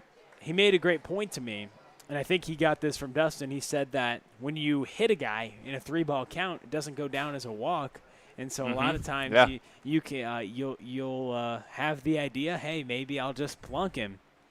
As this ball is skied high in the infield, will be called the infield fly, and caught by Vierling at shortstop. And when you're a pitcher at that level, you could hit a guy on purpose. You don't know where the ball is going to go. Even if it's in a 3-ball count, those pitchers have good enough control to where they can hit a guy and choose where they hit him. It goes against your stats. You look at that strikeout to walk ratio. Baseball players are stat nerds. Some of them won't and also tell you. When you want to get called up, like a few extra walks, it definitely is different. So then you dig deeper and look at the 3-ball counts and how many times you had hit by pitches. I mean, you obviously need to go deeper into the numbers and the ages of sabermetrics now as this ball's hit to the left side. A run will come in, and Jones and Herman sends another, but gunned down at the plate from Olenek is Kenny Piper. What a throw from David Olenek, the left fielder. But Jalen Jones does score. Piper is sawed down, and the inning ends 1 across for the Eagles. We send it to Shane Holsey, and we send it to the 6th inning. It's a 4-3 ball game on Car Show Collegiate League TV.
Interco Recycling. They bring you this inning. Interco has been recycling non-ferrous industrial metals, batteries, and computers and electronics since 1996. The company operates a 400,000 square foot, 45-acre facility on the Illinois side of downtown St. Louis. If your company has large amounts of scrap metals, batteries, or electronics to recycle, call Interco Recycling at 1-877-258-3601 or visit them on the web at itcscrap.com. Interco Recycling, a Metaltronics recycler since 1996. So David Olenek cuts down the potential tying run at the plate as we head to the top of the 6th, and the Falcons look to add on. RBI base hit for Ole Arntzen, but Olenek took away that second RBI and took away the tying run at the plate as Nick Hoffman leads things off for the Falcons. 9-1-2 as they look to add on Hoffman, Hoff, and Vierling for the 3-1 Falcons here in the top of the 6th, looking to win their 4th game and be the first team in the league to reach 4-1. The Eagles handed the Falcons their only loss of the season, a 7-2 victory for the Eagles last week.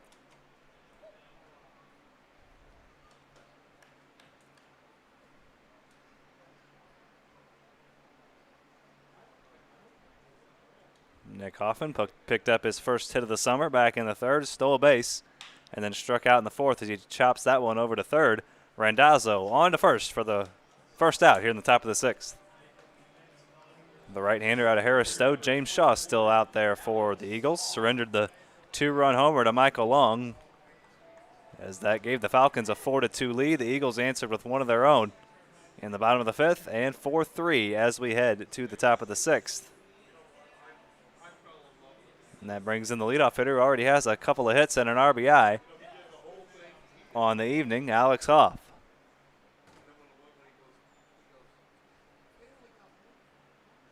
Eight hits for the Falcons this evening so far, 6 for the Eagles.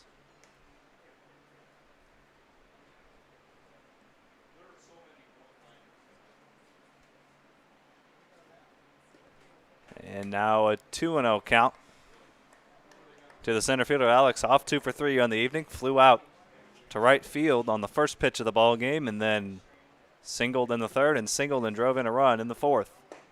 And he looks at strike one right down the middle. 4 runs, 8 hits, 1 error for the Falcons. 3 runs, 6 hits, 1 error for the Eagles so far through 5 innings.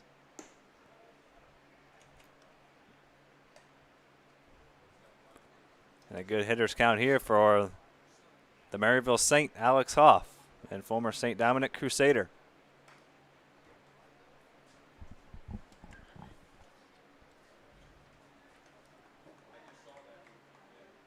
So Hoffman was retired on the ground out to the third baseman, Steven Randazzo. And 1 out, nobody on for Alex Hoff in a 3-2 count. Facing James Shaw. Breaking ball is popped up on the infield. Peyton Leeper calls everyone off, and he will make the catch for out number 2.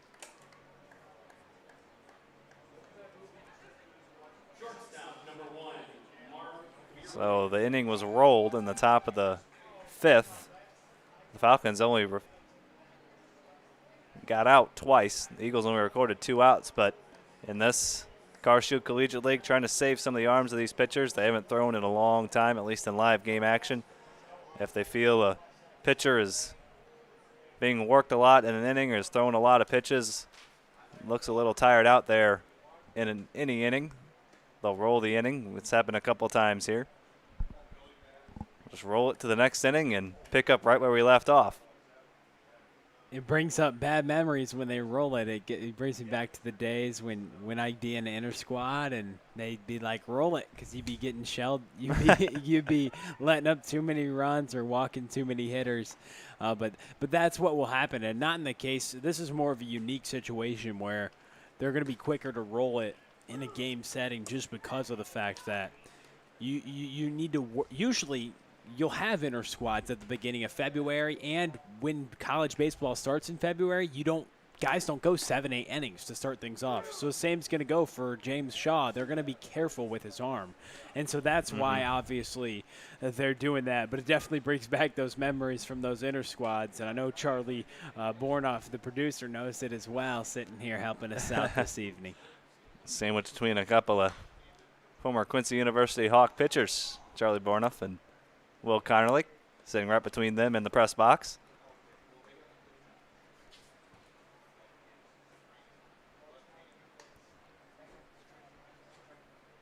A 2-2 count to the shortstop, Mark Vierling. Fouled away once again. Vierling 1 for 3 on the evening, doubled back in the first. Struck out swinging in the third and popped out in the fourth.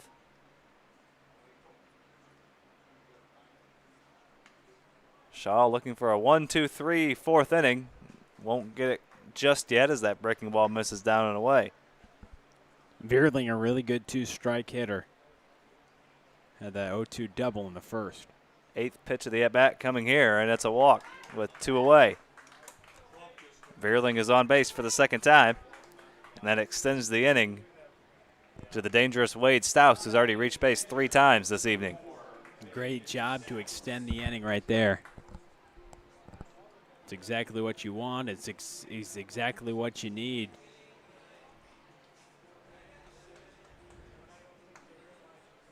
And you talk about a dangerous Wade Stouse, been on base 3 times tonight. Couple of walks and a base hit. 3 of his 5 hits so far this summer have been the long ball as he ropes that one into right field. Eads leaps but can't make the catch, and that goes all the way to the wall, and it'll be a long single for Wade Stouse. Vierling advances to third. It's a tough ball for the right fielder to play right there when it goes over your head, and you kind of got to gauge the height of it. But definitely good job by Eads to get that ball in quickly and not allow Stouse to reach second on the ball that got over his head in the short porch over there in right. That's the hardest play for an outfielder, that line drive hit right at you. Eads made a nice effort, but once he realized he wasn't getting to it, he just turned around and played it off the wall. So now runners on the corners for David Olenek. And how about Wade Stouse tonight? Getting on base 4 times, a couple singles, a couple walks. Doesn't have to do it just with the long ball. Set a couple of ropes in the right field. He will smoke it every time, it does seem like. When he makes contact, it's loud. David Olenek, who cut down the potential tying run at the plate to end the bottom of the 5th, now a chance to extend the Falcons' lead if he can come through with 2 away here in the top of the 6th.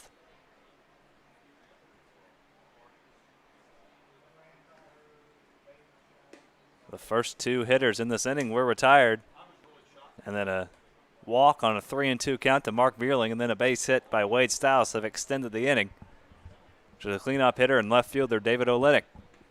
Now in a good count here, 2-1. Here it comes from Shaw. Outside, 3-1.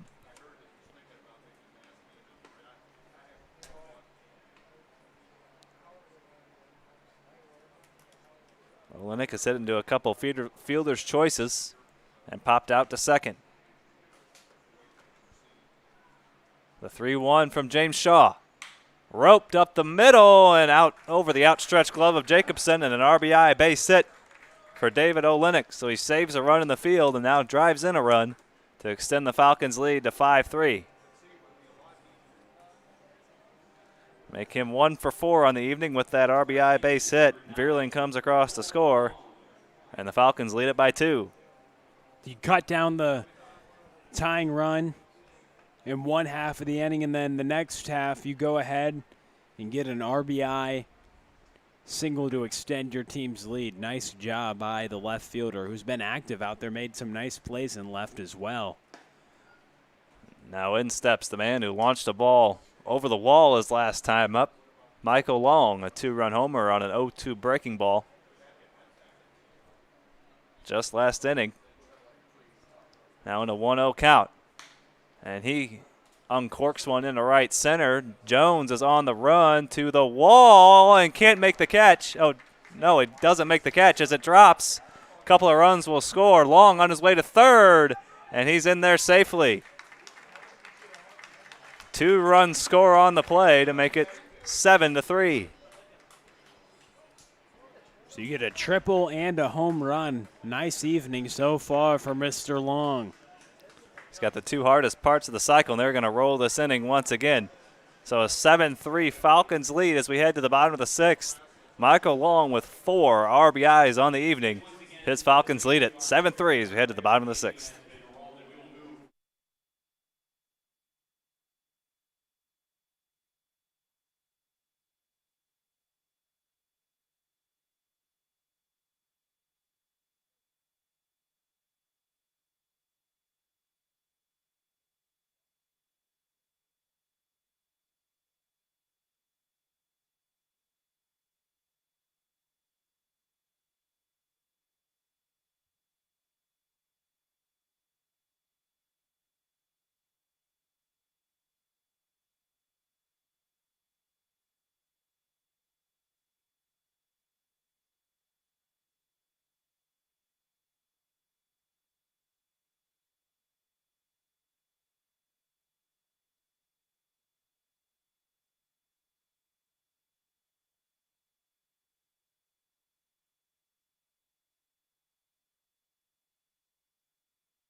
Andrew Fay back out for a second inning of work in relief of Ben Peterson.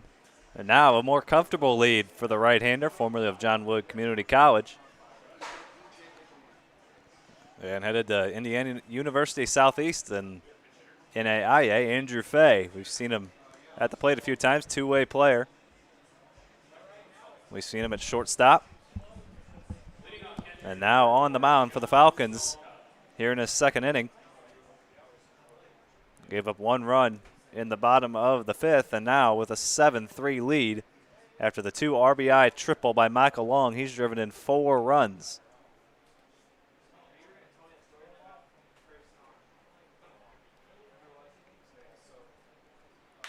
And that's roped into center field by Stallcup, and on to make the catch is Alex Hoff. So a loud first out to begin the bottom of the 6th.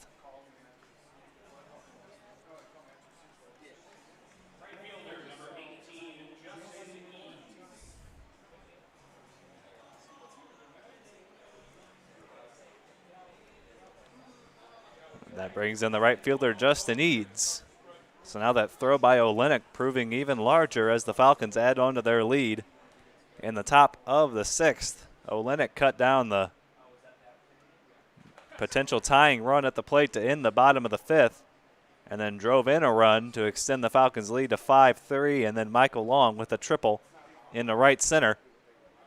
Doubles it as Eads launches that one into right field. That one is off the car shield sign above the scoreboard, the manual scoreboard, and Eads trots on into second with a 1-out double.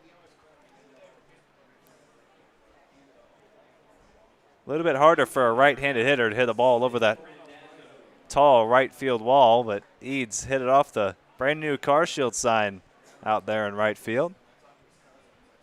Right at the top of the scoreboard. He is 1 for 3, and that brings in the third baseman, Randazzo. And Eads does a great job of always hitting the ball the other way with power. And that's grounded up the middle. Veerling to his left. A nice play, but Michael Long can't hold on to it at first, and that'll go down as an E3 on the first baseman, Michael Long.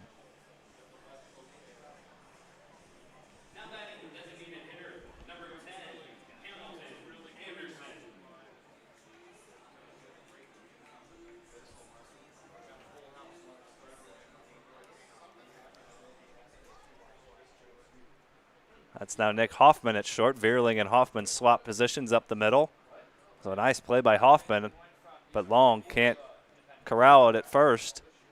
And now runners on the corners for Hamilton Anderson.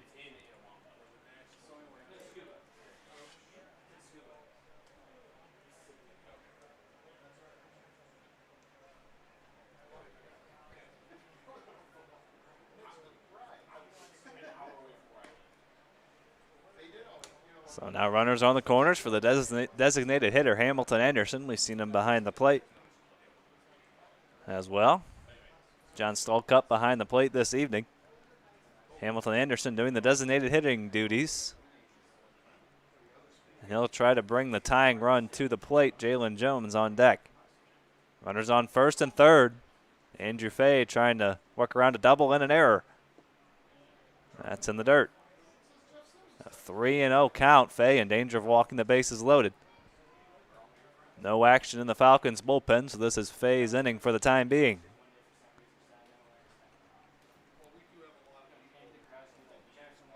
And that's chopped to the right side on 3-0 by Anderson.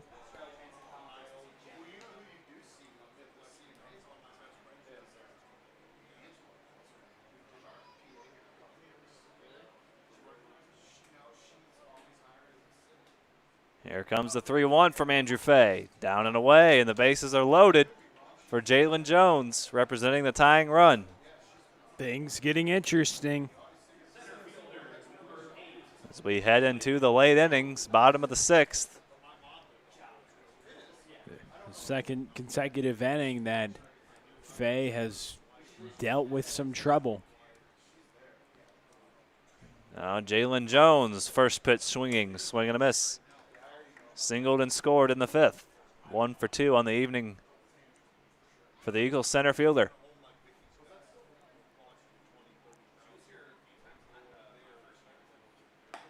Fastball from Fay on the outside corner. Good pitch to work it to 0-2. Fay looking for the double play to get him out of this inning and strand the bases loaded. The 0-2. Breaking ball, swing and a miss. Actually a foul tip, but hung on to by Wade Stouse. And a big second out. First strikeout for Fay out of the bullpen. A chance to strand the bases loaded, but also a chance for Piper to get his Eagles right back into the game. Big at bat here in the bottom of the 6th inning. Piper delivered a double his last time up. 1 for 3. Breaking ball gets away from Fay there for ball 1. Piper was cut down at the plate by Olenek. To end the bottom of the 5th, he hits with the bases loaded and 2 away. Andrew Fay working out of the windup. Swing and a miss. 7-3, Falcons lead it. 2 runs in the top of the 5th for the Falcons, 1 in the bottom of the 5th for the Eagles, and 3 more in the top of the 6th for the Falcons. Andrew Fay working with a 4-run lead. Goodness. Words, Shane, words. A 1-2 count here to Kenny Piper. You got it, buddy. I got it. I sure hope so. Here's the 1-2 from Fay. Upstairs. May have to change professions. Oh, my goodness. That was a rough couple of sentences there. We got through it, though. One word at a time. The 2-2 to Piper. Breaking ball in the dirt, and now the runners will be off with the pitch. Nowhere to put Piper.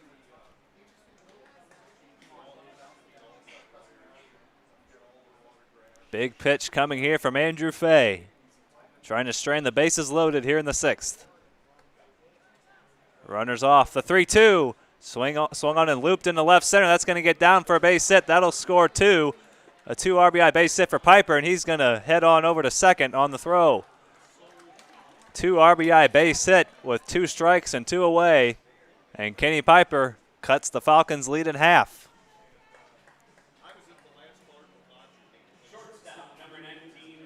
2 for 4 evening for Kenny Piper, and now he represents the tying run out at second. Just when you thought the East Falcons had a secure lead, the bases go loaded. They scratch a run. The Eagles scratch a run in the bottom of the 5th, and now a couple here in the bottom of the 6th. It's a ball game. Now another dangerous man at the plate now, Noah Jacobson. He could give the Eagles the lead with 1 swing of the bat. Tying run out at second is Kenny Piper. Hamilton Anderson over at third with 2 away.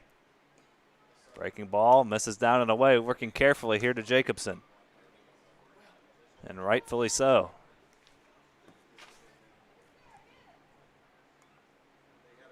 Dangerous count here for Jacobson. See if Fay comes after him. The 2-0. Breaking ball outside corner, good pitch.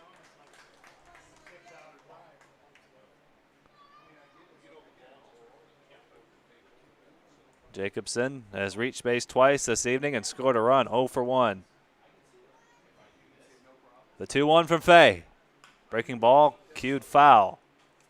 Now Fay 1 strike away from stranding the tying run in scoring position.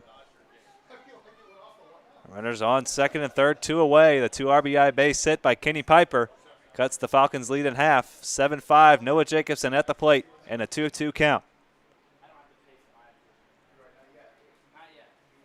The payoff pitch from Fay. Breaking ball in the dirt, blocked nicely by Stouse.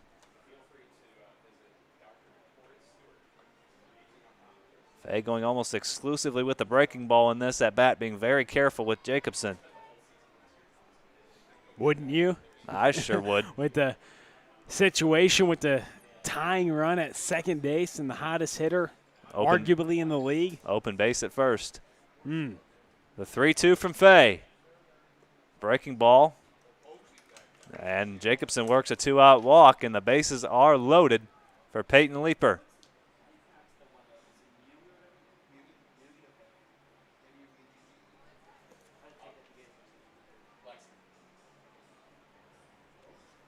So now the base is loaded when 2 away for the second baseman, Leaper. And now the go-ahead run over at first. If Leaper can put a ball in the gap, Jacobson pretty good speed over at first. Could give the Eagles the lead. What a crazy last couple of innings these have been.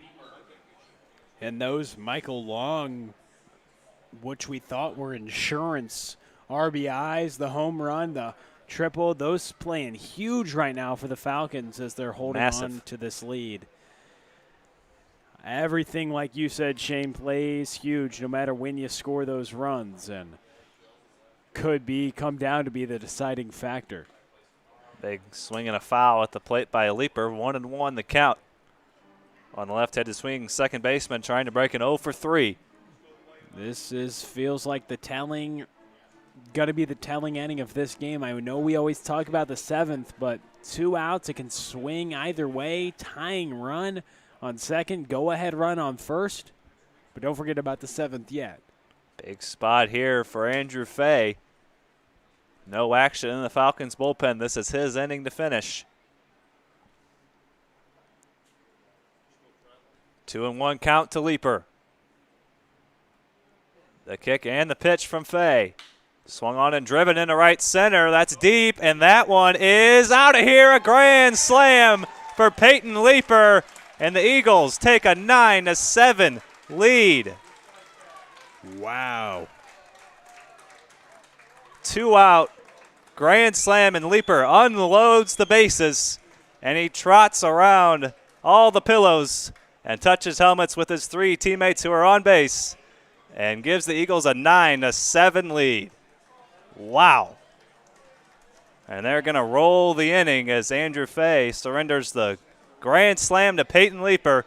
And now the Eagles are 3 outs away from a victory as we head to the top of the 7th on the grand slam by Peyton Leaper. Wow.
And with both teams running low on pitching, yes, that scoreboard is correct.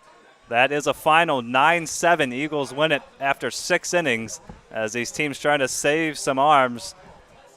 And the Eagles win it 9-7 on what proves to be a walk-off grand slam by Peyton Leaper. And the Eagles about to come back with 6 runs in the bottom of the 6th. And they improve to 3-2. Falcons fall to 3-2. Was a good one. We were in store for something.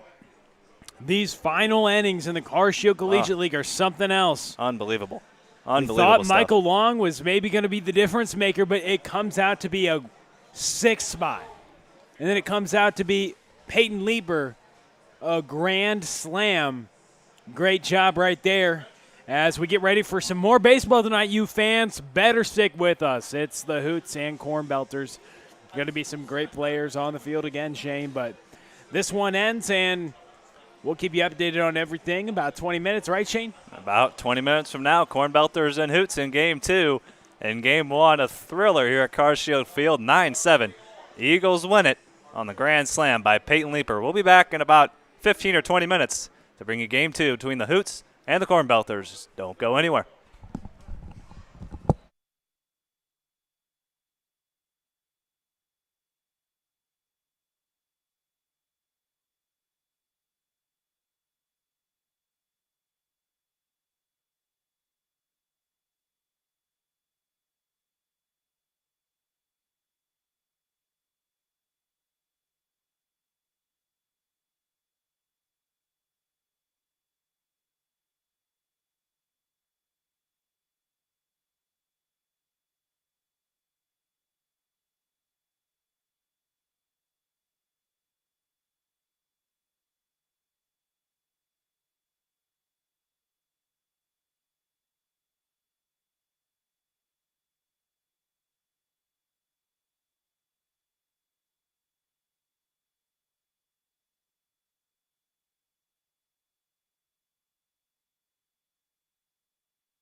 Cornbelters Hoots on tap for the second half of this doubleheader. This time the Hoots will bat first. They'll be the road team, and this is their lineup. Evan Martin leads things off, then follows Nick Neville, Chase Krogman, then Matt Dunham, Colin Bergman, Ty Stouse, and then Tyler Bastunas, Jamie Young, and Matt Staker to round out the order for the Hoots. And they'll be facing the powerful right arm of Tyson James, the Webster Groves High School graduate and commit to the University of Iowa. His battery partner will be Jimmy Obertop, the Michigan catcher, and we'll go around the horn. Will Menendez at third, Drew Mize at short, Zach Friedling at second, Carter Mize at first, Brandon Olean, Tate Matheny, and Desmond Woods patrol the outfield for Joey Hawkins. And we're getting ready to go. Evan Martin will start things off, the left-handed hitting leadoff hitter who's in right field tonight for Joe Lincoln, as Jimmy Obertop and Tyson James converse before the beginning of this evening. Shane Holsey alongside myself, Will Carnerly, and Charlie Bornoff. We're all here in the press box this evening as we're getting ready to get things underway for the second half of this doubleheader. David Schmoll on the public address this evening. It's been beautiful, so if you haven't been at CarShield Field, come out all weekend long. David Schmoll will be on the mic, general manager here at CarShield Field, as Tyson James gets things soft, started with a strike. And the 0-1 pitch is taken for strike two. Getting ahead of Evan Martin. Second start for Tyson James here in the CarShield Collegiate League, as that pitch is fouled back to the screen.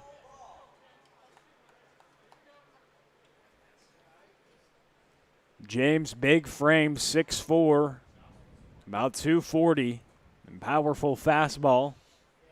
Sits in the low 90s as that pitch is missed low to Evan Martin, the leadoff hitter.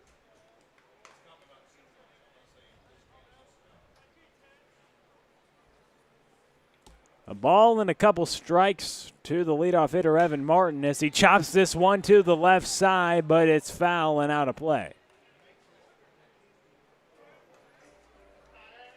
It's been a great season so far in the CarShield Collegiate League. If you weren't with us last game, Eagles took down the Falcons 9-7 in that final. Both teams now 3-2. And that action, the O'Fallon Hoots are 2-3. And the Cornbelters are 2-1 as we come into play today. As that pitch is missed away, James tried to go to some off speed on Martin but misses. 2 balls, 2 strikes. Pitch is chopped to the right side. Cleanly fielded by Carter Mize for the first out of this ball game, as James gets Martin to roll over.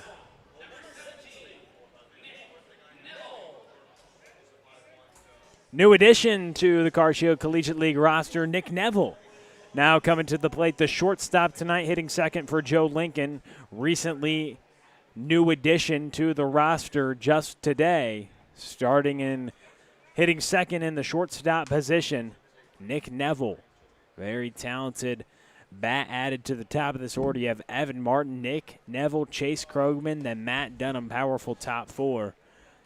Nick Neville, 6 foot, 195, Atlanta, Georgia native, Southern Illinois University, Saluki, just like the leadoff hitter Evan Martin, former South Carolina Gamecocks, started all 18 games for the Salukis this spring as a senior, slashing .361, 443, 542. Nice slash line, 5 doubles, a triple, a couple home runs, 16 runs batted in, and he gets on base by the hit by pitch from Tyson James to bring in Chase Krogman.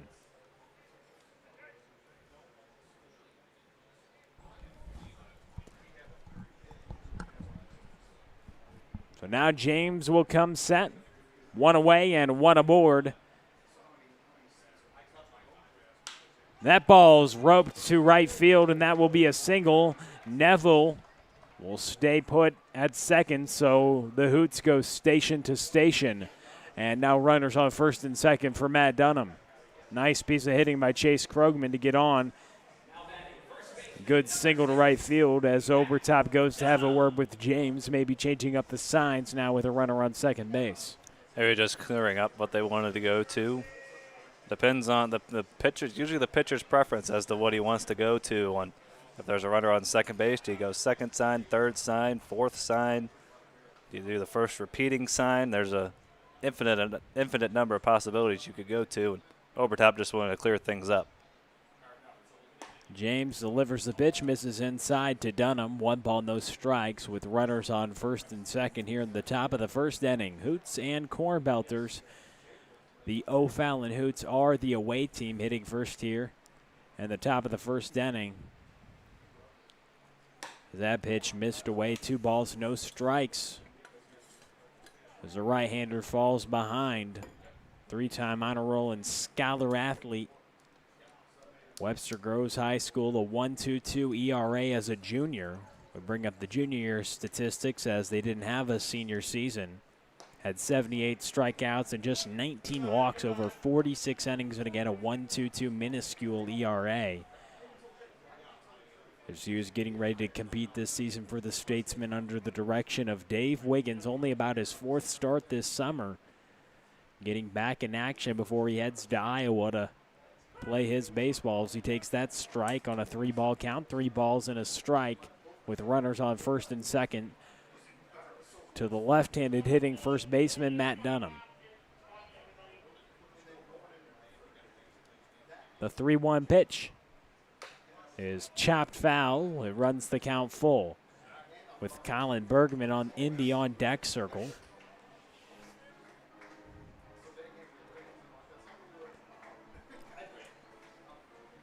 We saw some good baseball last game, a close game, a grand slam, which really, in fact, worked as a walk-off grand slam. As they ended the game because of the lack of pitching as Matt Dunham reaches the base on a walk. And so Neville, who was hit by the pitch, kind of started things to get shaky for James. Then a Krogman single and a Dunham walk loads the bases for the CBC graduate Colin Bergman and current SLU Billiken. So bases juiced, opportunity for the Hoots here in the top of the first. James gets the strike on the corner as the right-hander looks to work out of a jam and strand a couple runners here in the top of the first inning, just 1 away, looking for that double play. And he might have it here, but it goes through the legs of Drew Mize, so 1 run will score, another 1 will score. Matt Dunham's coming around, potentially 3 runs, a play at the plate, and 3 runs do score, and Bergman gets all the way to third base, so a costly error. It looks like James had the ground ball double play induced, but the error by the shortstop allows 3 runs to score and Bergman to get to third base and an early 3-0 lead for the Hoots.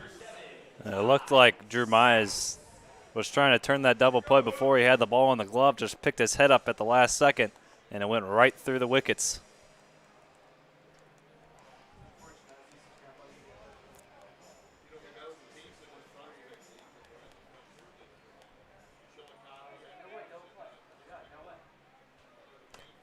Costly error. 3 runs come across.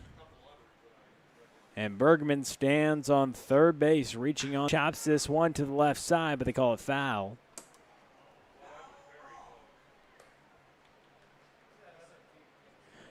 As 3 Hoots have scored here in the top of the first inning, all off of the error.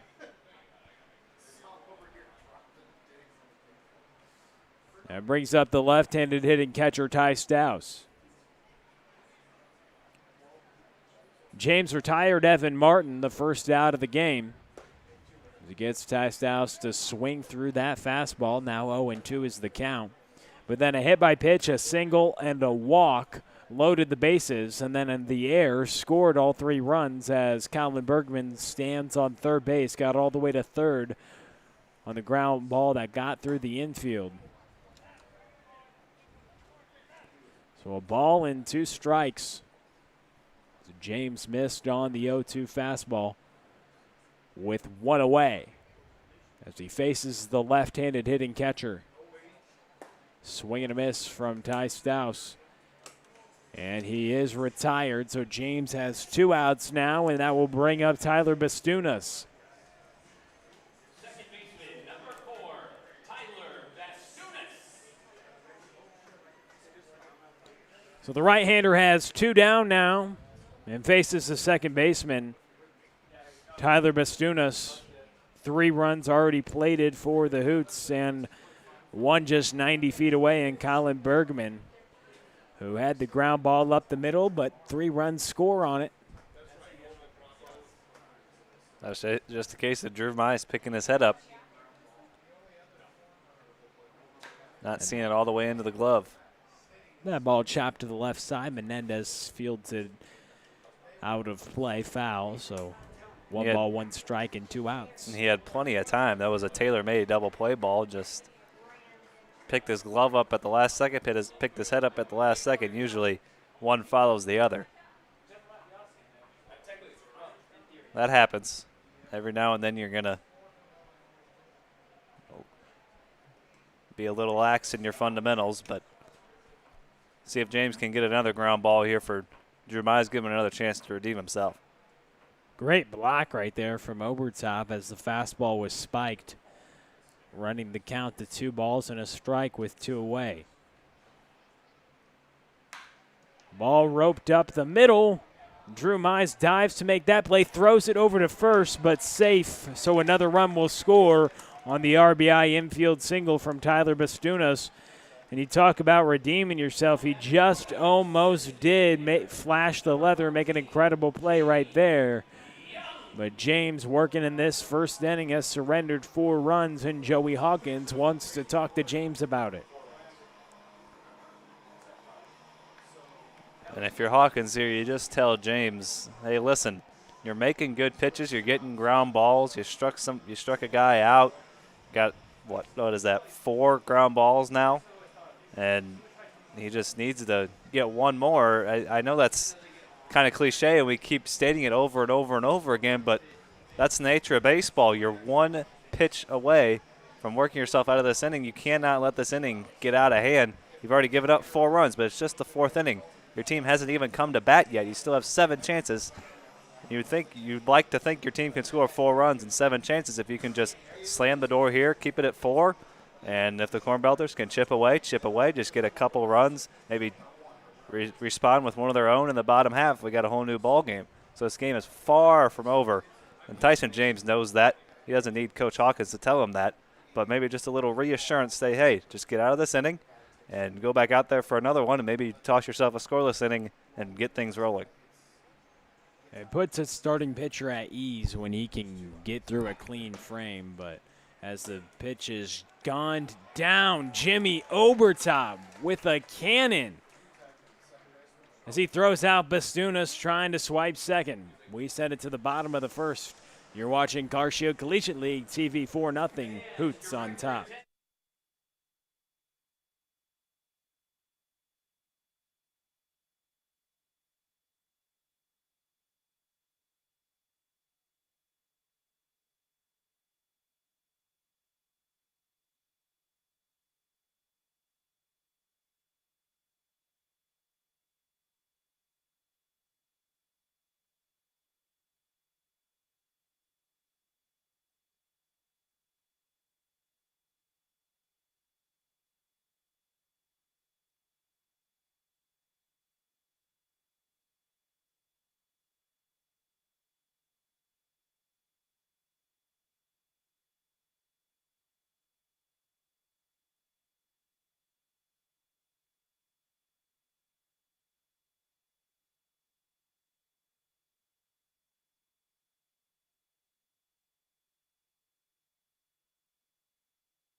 Code Ninjas O'Fallon is located on the Deerberg Shopping Center at Deer Creek Crossing, 2955 Highway K in O'Fallon. That's where you can find them. That's just right at the intersection of Highway K and N. Kids ages 7 to 14 will learn how to code by building small video games with the help of their sensei instructors. They'll start at white belt. They'll go all the way to black belt. And you can go in there today for a free 30-minute session to just try it out. Kids have fun. Parents see results. Go to www.codeninjas.com/mo-o'fallon or call 636-851-9634. Kids have fun. Parents see results. That's Code Ninjas O'Fallon. Desmond Woods, Tate Matheny, and Jimmy Overtop starting things off for the Cornbelters here in the bottom of the first inning.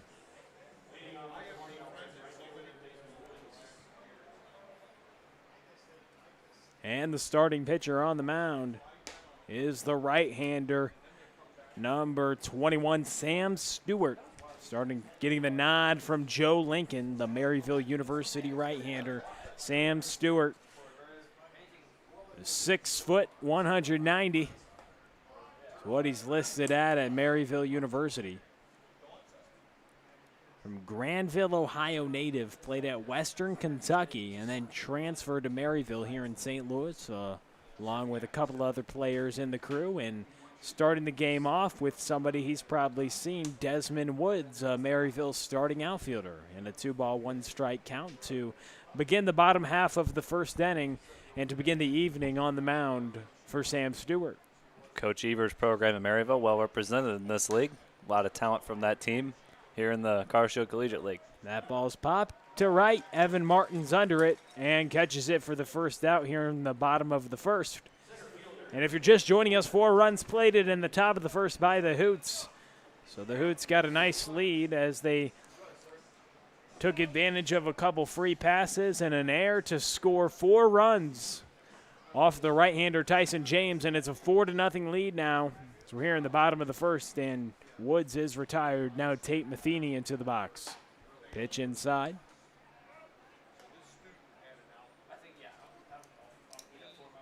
Exciting player with the lumber for the Cornbelters, Tate Matheny. Swinging it from the right side, former MLB draft pick. As he hits this one a mile high. Staker, the third baseman, under it. And then the left fielder, Colin Bergman, makes an acrobatic catch as it was almost in that triangle of in between all 3 positions, the third baseman, shortstop, and left fielder. The left fielder has a better angle coming in on it, and Bergman made it interesting, but he does corral it for the second out. You said that was a mile high. That might have been 2 or 3 miles high. That was in the air forever. Yeah, crushed in the air. Just got under that pitch. And that pitch is pretty high and away for ball 1. Just slipped out of the hand. That happens. Definitely. We've seen a couple bats slip out of the hands of hitters in the Carshield Collegiate League, and we have seen, you see the ball slip out there. Hey, every now and again it happens. Oh, yeah. Yeah, I guess if it's going to happen, you'd rather have it with 2 out and nobody on in the bottom of the first inning.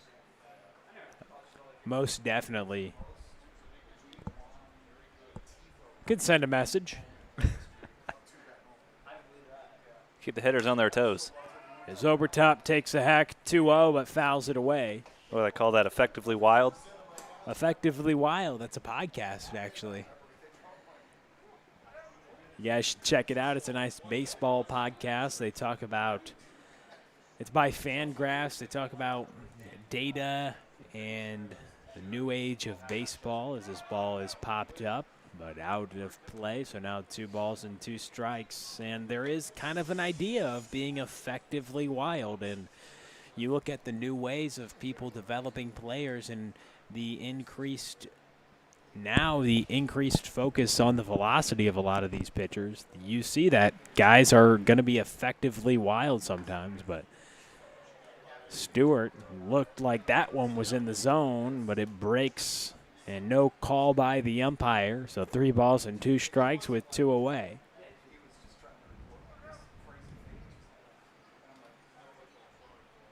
So 3-2 to Obertop. We'll do it again as he chops that one to the left side. To Jimmy Obertop, the former Westminster standout, now at Michigan. Back-to-back Westminster Grads, Matheny, and Obertop. Obertop, the catcher, hitting third for Joey Hawkins. He rips this one to the left side. Working a nice at-bat against the right-hander from Maryville, Sam Stewart, to start off the bottom of the first. A crooked number by the Hoots in the top of the first. They scored 4 runs on a handful of hits. They took advantage of a couple free passes and an error as well by the defense of the Cornbelters. That breaking ball is dirty. Strike 3, caught Obertop looking. Sam Stewart knew it as he walked off the mound before anything was called. And he will go into the dugout with a 4-0 lead. We'll send it to the second. Hoots 4, Cornbelters nothing.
This inning's brought to you by Interco Recycling. Interco has been recycling non-ferrous industrial metals, batteries, computers, and electronics since 1996. The company operates a 400,000 square foot, 45-acre facility on the Illinois side of downtown St. Louis. So if your company has large amounts of scrap metals, batteries, or even electronics to recycle, you can just call Interco Recycling, 877-258-3601, or on the web at www.itcscrap.com. Interco Recycling, a Mellatronics recycler since 1996. Tyson James back on the mound. He'll face Jimmy Young, Matt Staker, and Evan Martin here in the bottom of the second inning. We've got someone who coached Tyson James on the broadcast, Coach Steve Faulkner. And what's so special about this guy, Tyson James? Well, Will, first, thank you for having me. Appreciate it.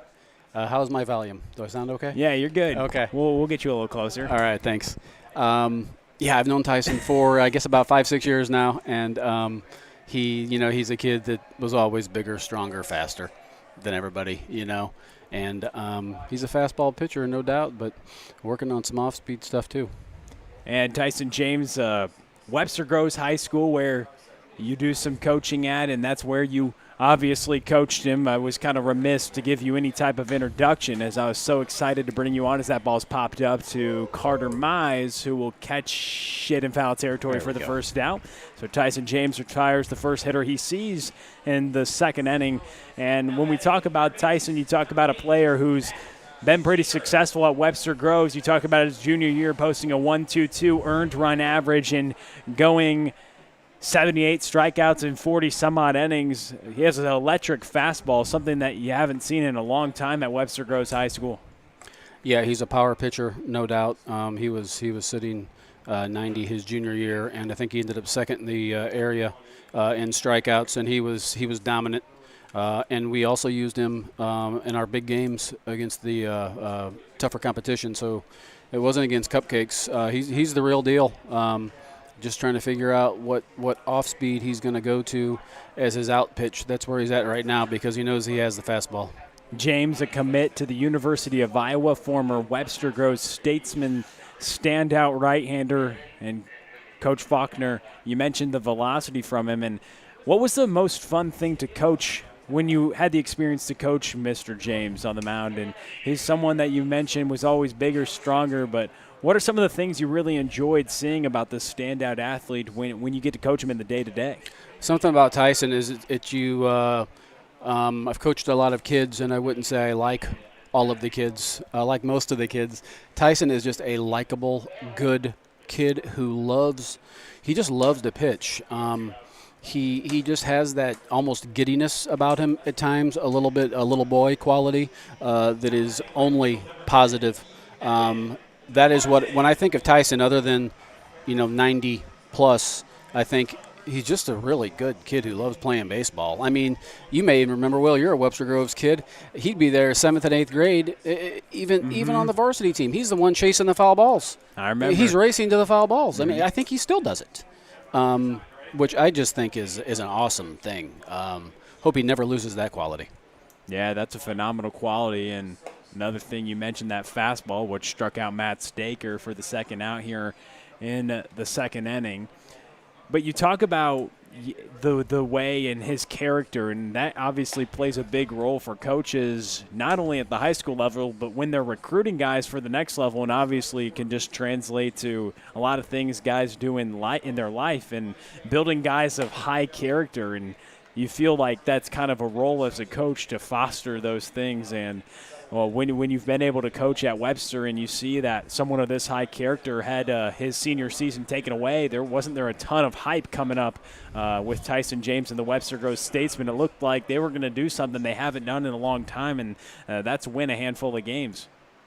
Why'd you have to bring that up, Will?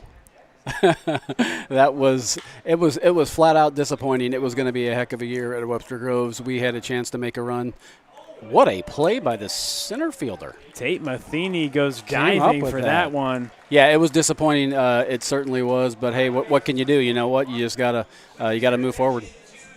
You do, but Mr. Faulkner, I appreciate you coming on. It was short, but that's good because Tyson James got a handful of outs very quickly, and that's what we like to see from the former Webster Groves standout. So, Mr. Faulkner, I appreciate you coming on. We're going to have to do it again sometime. That Mr. James is on the mound. Thanks, I got to give you a good introduction, and we'll send you home. Hopefully you have a good rest of your evening watching some baseball. Thanks, buddy. Appreciate it. Appreciate it. That's Steve Faulkner joining the broadcast for us. First guest that's been on here in Carshield Collegiate League TV, but we're through now to the bottom of the second inning, and we'll take a short break. 4-0, Hoots on top.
Josh Cook, Brandon Olean, and Carter Mize due up now to face the right-hander Sam Stewart.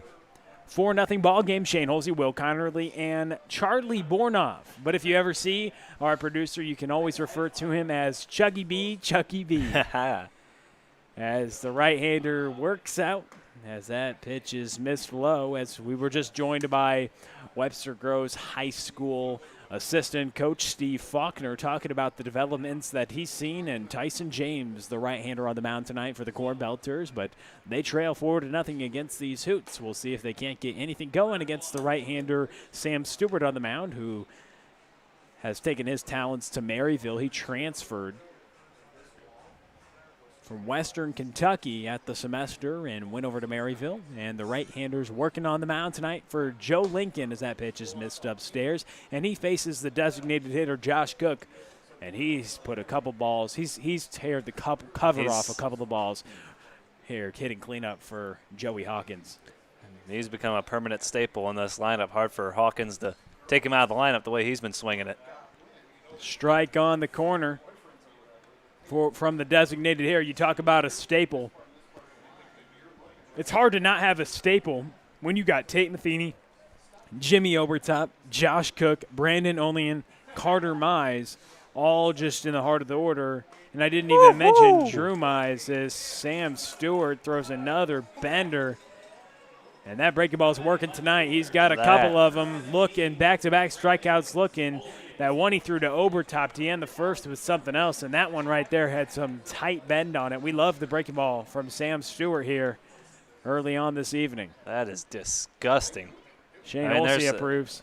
There's nothing. If you're a hitter, by the time that ball gets halfway to the plate, you've already given up on it. Oh, he's spinning that thing at a pretty high rate right now as he goes spin rate on that. It. Imagine the spin rate on that curveball. Well, we don't have to imagine. We'll get the Rapsodo out there. As that pitch is hit very high in the air, but the right fielder, Evan Martin's under it, and he catches it for the second out. In the bottom of the second inning, Cornbelters have been 5 up, 5 down against the right-hander Sam Stewart, and now that'll bring in Carter Mize. The other day we had Carter Mize at first and Drew Mize at second. Now Drew Mize at short. We were just one Mize short of an all-star team. Maybe we needed Casey Mize, the talented pitcher in the organization for the Tigers, I believe. That is correct. As that pitch is missed inside. Thanks for the fact check brought to you by Shane Holsey. But also it's correct that we could see him Dyson this year in the major leagues. If you guys don't know much about baseball or baseball prospects, he's one of the most highly touted pitching prospects in the league as Mize swings through that pitch. And I don't know why that randomly came to my head at this moment when Carter Mize comes to the plate with 2 away in the bottom of the second inning, but I thought it was a good time to talk about that. Same last name, same first name initial at the box right now, Carter Mize and Casey Mize. I see the connection. That breaking ball sweeps through the zone, missed a little inside. But Sam Stewart's showing some electricity here in the bottom of the second inning, and to start off his evening, trying to retire the first 6 hitters he sees. So he throws a nice changeup as Mize swings through it. 2 balls, 2 strikes, and 2 away. And Maryville's got themselves one heck of an arm here with Sam Stewart. That's a huge pickup. Good command on the breaking ball and the changeup. What does he go to here? The changeup, and he got him. As Stewart walks off the mound, he's retired 6 up, 6 down with 3 Ks. Nice start to the evening for the right-hander. We're through 2, 4-0 Hoots. We send it to Shane Holsey next. You're watching CarShield Collegiate League TV.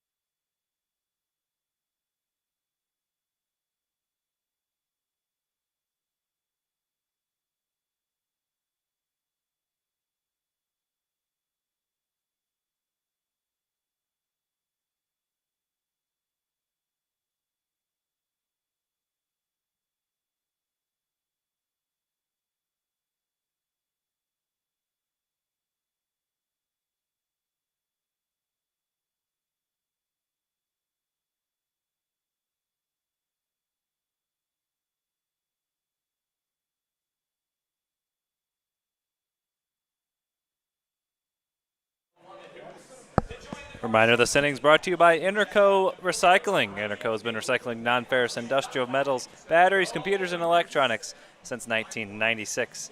The company operates a 400,000 square foot, 45-acre facility on the Illinois side of downtown St. Louis.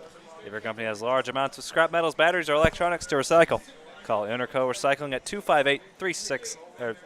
1-877-258-3601. I apologize. Or on the web at itcscrap.com. Once again, that's 1-877-258-3601, or you can visit them on the web at itcscrap.com. Interco Recycling, a Metaltronics recycler since 1996.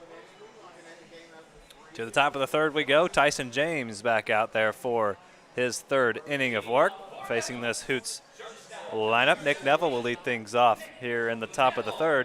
It'll be 2, 3, and 4, Neville, Krogman, and Dunham.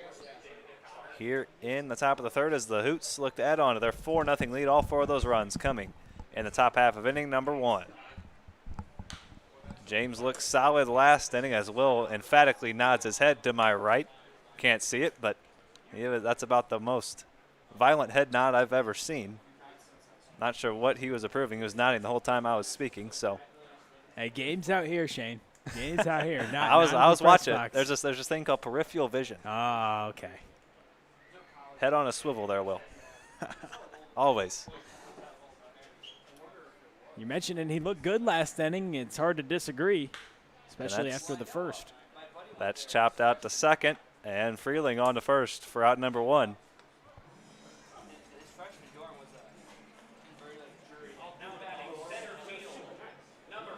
So Nick Neville was 0 for 1, and that brings in the center fielder this evening, the Chicago White Sox minor leaguer Chase Krogman. Shane Holsey, Will Connerly, Charlie Bornoff here on the beautiful Friday night for baseball. Cooling down into the 80s here this evening. CarShield Collegiate League TV all summer long, all 90 games. Here, game number 16 of the season. A dramatic game 1 of this doubleheader resulted in a 9-7 Eagles victory on the grand slam by Peyton Leeper. And it proved to be a walk-off as the Eagles rallied for 6 runs in the bottom of the 6th. And they decided with pitching running a little low, they called the game after 6 innings. And Peyton Leeper ultimately delivers the final blow with a grand slam into the right field bullpen. That was something else. I mean, if you're not liking CarShield Collegiate League Baseball, I don't know what can satisfy you, because it's been incredible so far. And we're not just biased. That's just the reporting. I mean, it's been fantastic baseball. We've had ties. We've had games that maybe go extras that just end. We've had crazy 7th inning, 6 runs scored in the last frame. I mean, what more can you ask for? We've seen electric pitching on the mound if you're a fan of pitching. The only thing we asked for is a couple triple headers coming up the next couple days. So we got more baseball on tap for you guys. We're going to be busy these next couple days as it's really going to start getting hot this next week or so. And you're going to be busy. All you fans right now are going to be busy watching us, or at least you'll have the availability to watch us, as we've got triple headers on tap. Okay, I say 3 games in a day on tap coming up these next couple days. And so it's going to be fun. Plenty of baseball, all 6 teams in action, back-to-back days. A full weekend slate of baseball here at CarShield Field. 6 in 2 days, but hey, you don't need to watch them all. Whoever you want to watch. Krogman takes off for second, and James spikes it and give Krogman a stolen base as he left early, and James didn't recognize it till Krogman was about 2/3 of the way to second base. That stolen base brought to you by the O'Fallon Family YMCA, the Y for youth development, healthy living, and social responsibility. Thank you for their partnership here in this CarShield Collegiate League season. And a stolen base for Chase Krogman. He's in scoring position for the first baseman, Matt Dunham, hitting an 0-1 count, and he chops that to the right side. And Carter Mize will take it himself. Krogman advances to third with 2 away.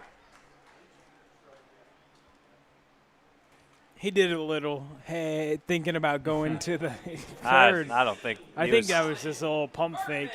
Maybe get Dunham to slow up a little bit. I don't think he was ever going to throw that ball to third base. Looks like Rob Parks is getting hot down in the pen for the Belters. The lefty getting loose down there for the Cornbelters. Tyson James looking to work through 3 innings. Currently down 4-0. And Colin Bergman looks at ball 1. The SIUE lefty looked pretty good last time on the mound. Rob Parks. We'll likely see him if James can't finish this inning, or if once we go to the top of the 4th, we'll likely see Mr. Parks. Seen him already. He was pretty good his first time out there. Yeah, he has a really good off-speed pitch, just like we see from the right arm on the other side of Sam Stewart. 3 straight balls to the Slubilican Colin Bergman. He reached on an error and scored the 4th run of the game for the Hoots in the first inning. This Hoots starting pitching is impressive. I know I don't want to be too soon and stop on anything, but you got Turback, who really was impressive, and then you had Cleveland, who absolutely carved. And then you got Stewart moving it right now as the Hoots have 3 really good starting pitchers. And don't forget about Jackson Keller, who has a nice fastball as well. Brady Walker, Juan Griffin, and the McCall brothers. They'll probably get some starts, I would imagine. They both looked good. I mean, this Hoots pitching staff, after a couple moves and the season gets going and they start throwing a ton of stuff on the wall and seeing what sticks, actually looks like one of the premier staffs in this league, right up there with the Falcons and Eagles. I would tend to agree. Probably one of the more deep pitching staffs. Just talent all throughout this Hoots rotations. We've seen 10 different Hoots on the mound, and really all of them have impressed.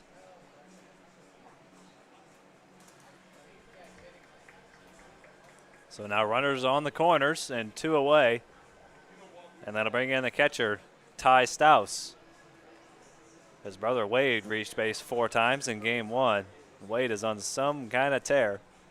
And Ty Stouse will look to carry a little more of that family magic and try to deliver a 2-out RBI here in the top of the 3rd.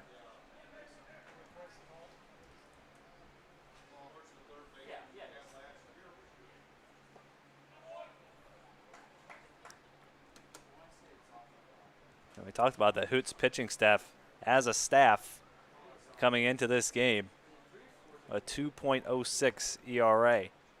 So getting it done throughout this pitching rotation. And that's fouled off a pole behind home plate as it ricochets back towards home plate. Went right past the ear of Jimmy Obertop. Watch out. Head on a swivel. Never know where you might get a ball ricocheting off something. And if you remember a few years back, Joe Mauer on a ball, the former Twins catcher, on a ball that was fouled back to the backstop, stuck his glove behind his back and caught it without even looking. That video has been all over the internet. I'm sure you've seen it by now, but if you haven't, look it up. It's something. Similar play to that one as Stouse chops that one to the right side. Freeling on the first for out number 3. So after 4 score in the top of the first, 2 straight scoreless innings for Tyson James. He strands a couple of runners. We head to the bottom of the 3rd. Cornbelters trail it 4-0. You're watching CarShield Collegiate League Baseball on CarShield Collegiate League TV.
It's been 6 up and 6 down so far for the Cornbelters. Sam Stewart has impressed out on the hill for the Hoots. 3 strikeouts through 2 innings of work and is yet to surrender a base runner.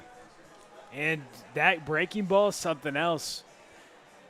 We've seen breaking ball from Turback from the Hoots. Cleveland had a nice one. A lot of these Hoots starting pitchers anymore, you can't just have one pitch. You got to have two, and it's shown tonight that Stewart has three. He's got a strikeout on a fastball. He's got a strikeout on a slider, and he's had a strikeout on a changeup. So he's done a nice job to get it outs with all three pitches tonight. Drew Mize will try to get something cooking here in the bottom of the third. 6 up and 6 down so far. So the bottom third of the Cornbelters order, Drew Mize, Zach Freeling, and Will Menendez will try to get something going here against Sam Stewart, who has been electric so far this evening.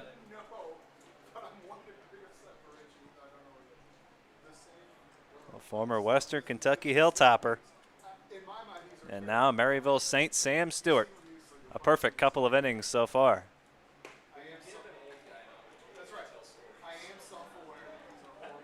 Not sure where that pitch missed, but it missed for ball 3. A little maybe down and in. Only place like. So now a 3-0 count to Drew Mize. And what was pretty much the same pitch as on 2-0, now it's a strike. That one maybe even a little further inside. But a strike nonetheless. The 3-1 from Stewart. Chop to the right side, and Stewart will take it himself. The old one unassisted put out. 7 up, 7 down for the Cornbelters. Not the swing you're looking for from Drew Mize on 3-1, but a good pitch nonetheless from Sam Stewart. Nice running action on that one. Obviously, he doesn't like it, but when you have movement, it's hard to sit on something like that. And the righty definitely has a good fastball to couple, even when he gets behind in the count. And he got off the mound really quickly. Good defensive absolutely. play. And that brings in the SLU Billikens, Zach Freeling. 8 starts for the Billikens this spring. Has played all 3 seasons of his college career for the Billikens. One of a couple Billikens in this ball game is teammate at SLU, the left fielder this evening, Colin Bergman for the Hoots. And commit Dunham at first. Absolutely. And swing and a miss. Former SLU assistant Joey Hawkins coaching the squad for the Cornbelters. A little bit of connection there.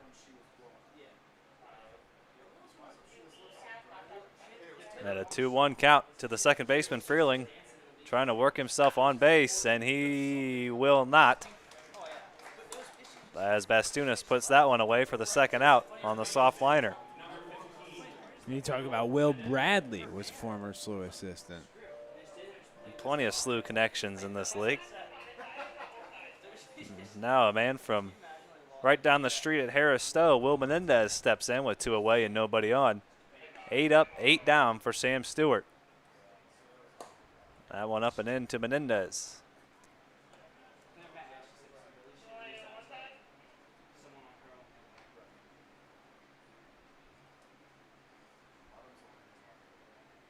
Menendez on the summer, 2 for 9 with an RBI. Out of Harris Stowe. Here in a 1-1 count against Sam Stewart. And a 4-0 Hoots lead. Check swing on the outside corner. It missed.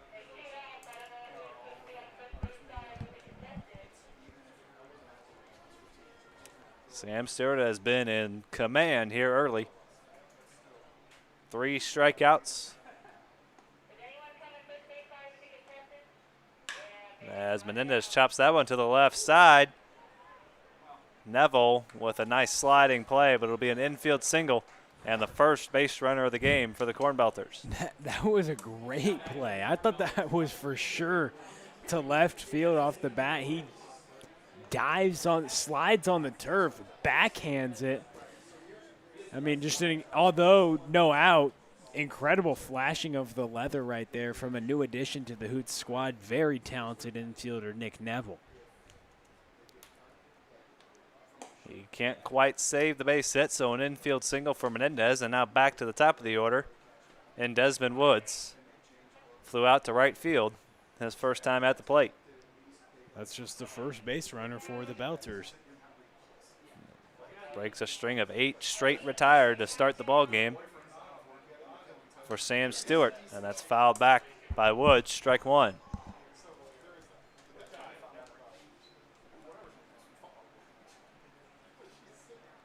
Woods so far this summer, after that fly out in the first, 1 for 10, a couple of RBIs. The 1 run coming from Stewart. Breaking ball gets away from him there.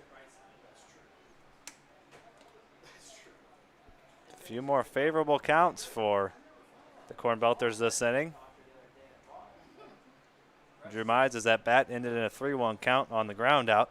Zach Freeling worked it to a 2-1 count, lined out to second, and then Menendez worked a 2-1 count and picked up an infield single. Now a 2-1 count to Desmond Woods.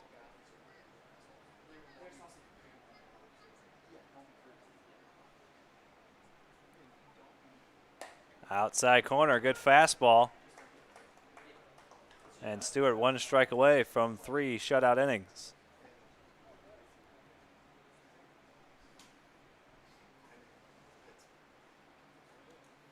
Menendez, a short lead off first. Stewart, the set. And the 3-2. Breaking ball fouled away.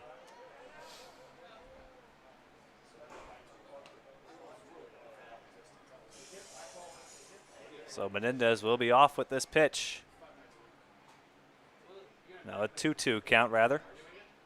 My initial thinking was correct. So a 2-2 count to Desmond Woods. After the foul ball. There goes Menendez for second. Breaking ball gets away. Menendez will head on into second.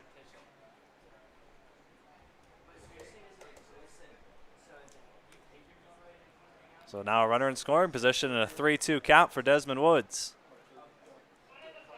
The pitch from Stewart. Outside corner. 4 strikeouts through 3 shutout innings for Sam Stewart. He looks sharp, and the Hoots carry a 4-0 lead as we head to the top of the 4th. You're watching CarShield Collegiate League Baseball in your home for baseball all summer long. CarShield Collegiate League TV.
Once again, this inning brought to you by Interco Recycling. Interco has been recycling non-ferrous industrial metals, batteries, computers, and electronics since 1996. The company operates a 400,000 square foot, 45-acre facility on the Illinois side of downtown St. Louis.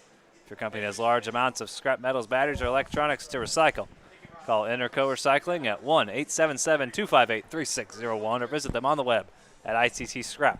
That's 1-877-258-3601 or itcscrap.com. Interco Recycling, a metaltronics recycler, all the way since 1996. New arm for the Cornbelters. It's the left-hander out of SIUE, Rob Parks, making his second appearance here in the CarShield Collegiate League.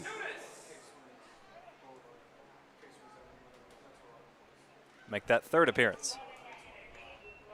So far for him, 3 innings of work, 4 hits, 1 earned run, 6 strikeouts for the left-hander out of SIU Edwardsville. He works to Tyler Bastunas to lead things off here in the third. Bastunas, Young, and Staker.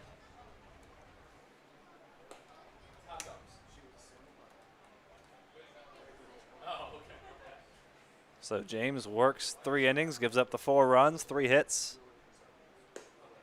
And there's a swing and a miss from Bastunas.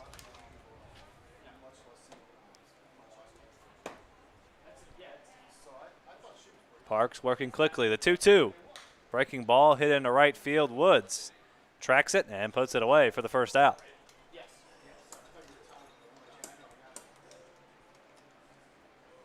His last time out, Parks, 2 innings against the Cavemen on Monday. 2 hits, 1 run, 4 strikeouts, and a couple of walks. Tossed a scoreless inning against these Hoots last Thursday. And Jamie Young, the designated hitter, looks at strike 1. Young popped out to first base to lead off the bottom or the top of the second. Young fouls that into the Hoots dugout for strike 2. Rob Parks, as I mentioned, out of SIUE, 6'2" left-handed pitcher. 7 appearances out of the bullpen for the Cougars this spring as Young fouls that one away.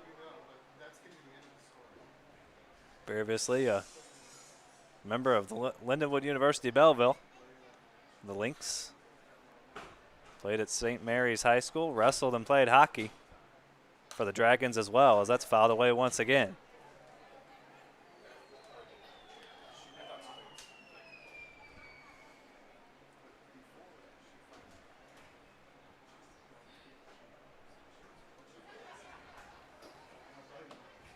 Breaking ball, and Young went around, according to the home plate umpire, for strike 3. 2 away here in the 4th.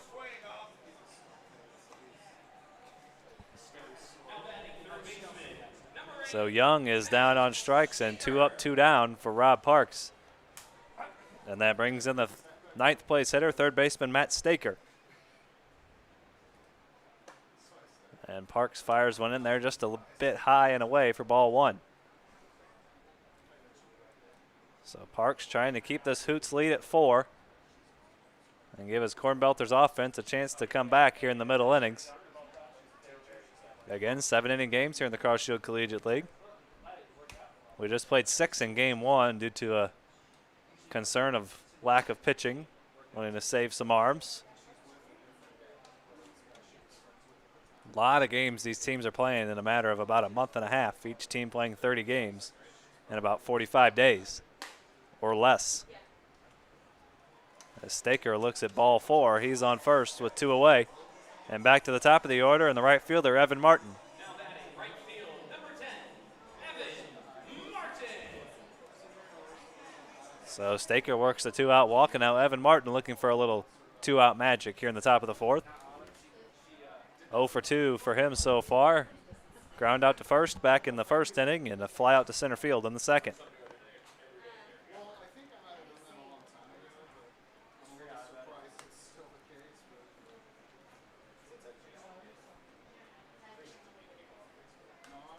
Martin fouls that one straight back. Count goes even at 1-1. To the left-handed swinging right fielder, Evan Martin.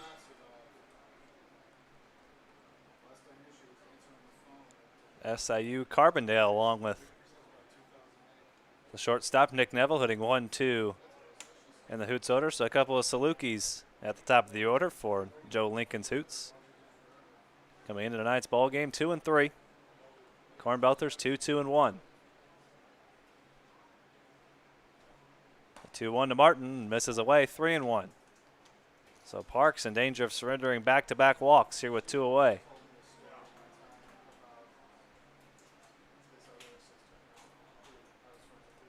Martin trying to extend the inning to Neville. The 3-1. Hit up the middle, a diving play by Freeling, but he can't get it out of his glove. And that'll go down as an infield single for Evan Martin. He might have chased ball 4, but he'll take the infield single with 2 away. So back-to-back 2-out base runners, and now the Hoots looking to add a little insurance here in the top of the 4th for their starter Sam Stewart. Has worked 3 sparkling innings so far. Just 1 hit. And Nick Neville, the shortstop, 0 for 1. Hit by pitch and scored a run back in the 1st inning. He's got a runner in scoring position, Matt Staker, after the 2-out walk, and then the infield single up the middle. A nice diving play by Freeling, but he couldn't get the ball out of his glove. And a swing and a miss. He was behind that fastball. Count goes to 1-1.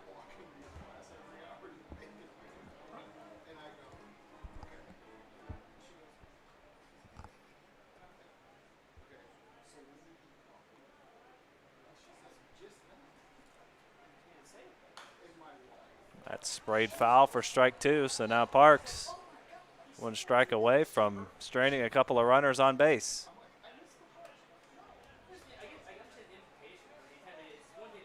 Staker out at second, Martin at first. 4-0 as we play here in the top of the 4th. All the runs coming in the top of the 1st. Long look by Parks, and that's fouled away.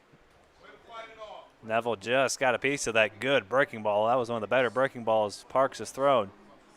And Neville fought it off.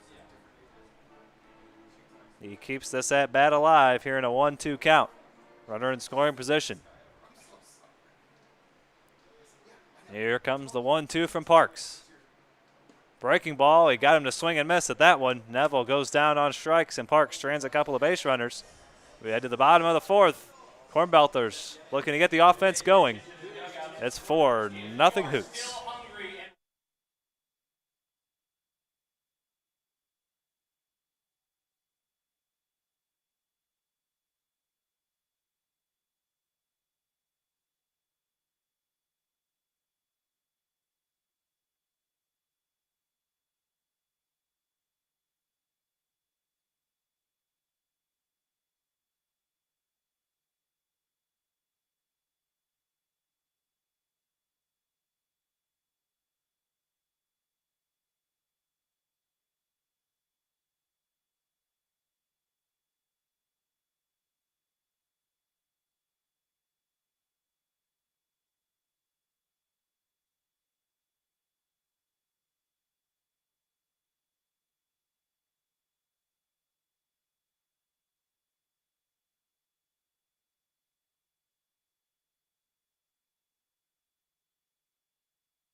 Sam Stewart back out for his 4th inning of work.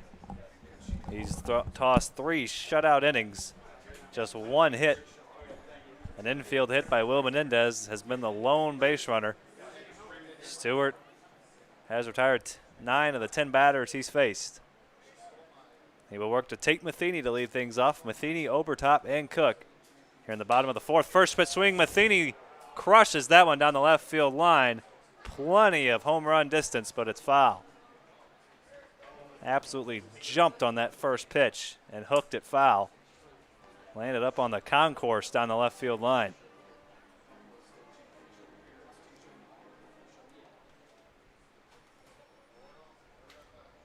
But it goes down as a strike in an 0-1 count. Stewart working from the stretch. Went with the breaking ball and missed away, 1-1. Matheny flew out a mile-high pop-up to left field his first time at the plate.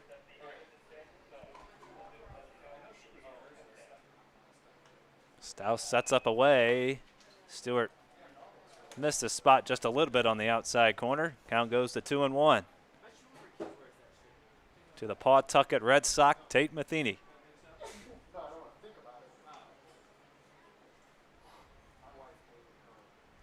Breaking ball outside corner, another nasty breaking ball from Stewart in a 2-1 count. Now 2-2.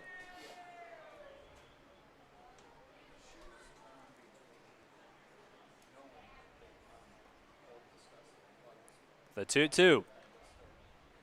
Went with the fastball, maybe the changeup, and pulled that across his body.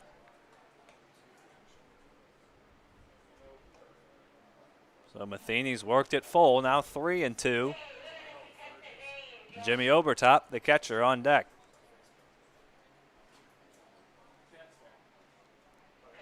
The 3-2 from Stewart. Fastball hit to the left side, a diving play at third, and on to first, Matt Staker. What a play. Diving to his left, robs Tate Matheny of a base hit. Wow. Shades of Mr. Arenado over there at the hot corner. My goodness. Just add a 2 in front of that 8, you wouldn't be able to tell the difference. Matt Staker with a sparkling defensive play saves a base hit. Now 1 away for Jimmy Obertop.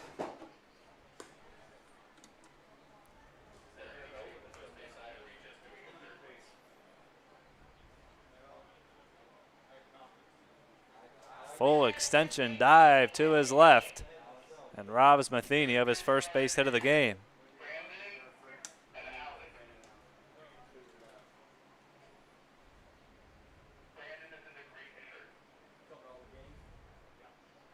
Now a 2-0 count to Jimmy Obertop. The catcher struck out looking on a nasty breaking ball his first time at the plate. And he pops that one straight up behind the plate, and that'll go out of play. And right over our heads. You probably heard that thud.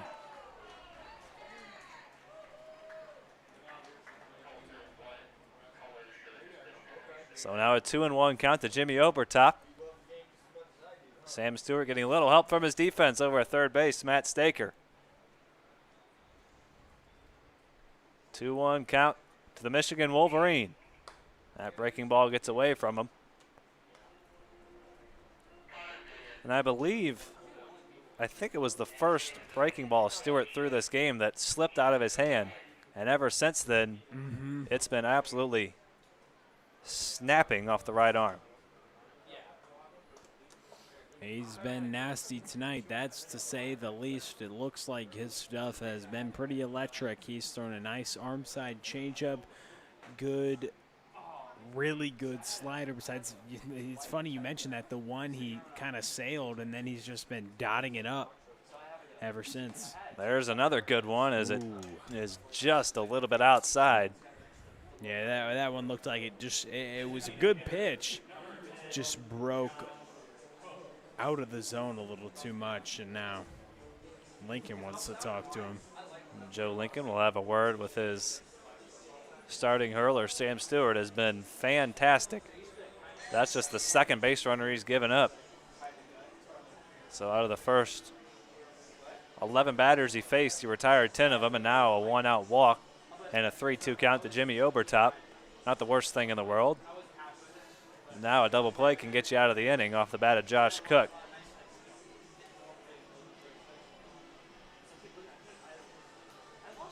So after a lengthy chat, Joe Lincoln will stick with Stewart here in the fourth as he tries to induce a ground ball double play.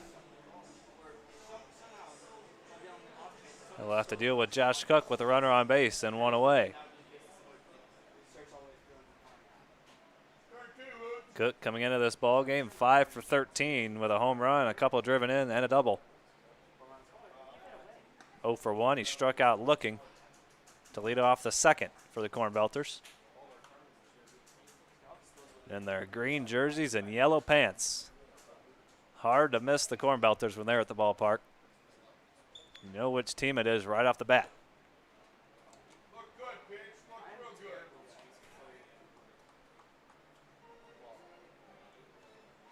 That pitch missed just a little bit high on the breaking ball. Now a 1-0 count to the former Winfield Warrior, Josh Cook.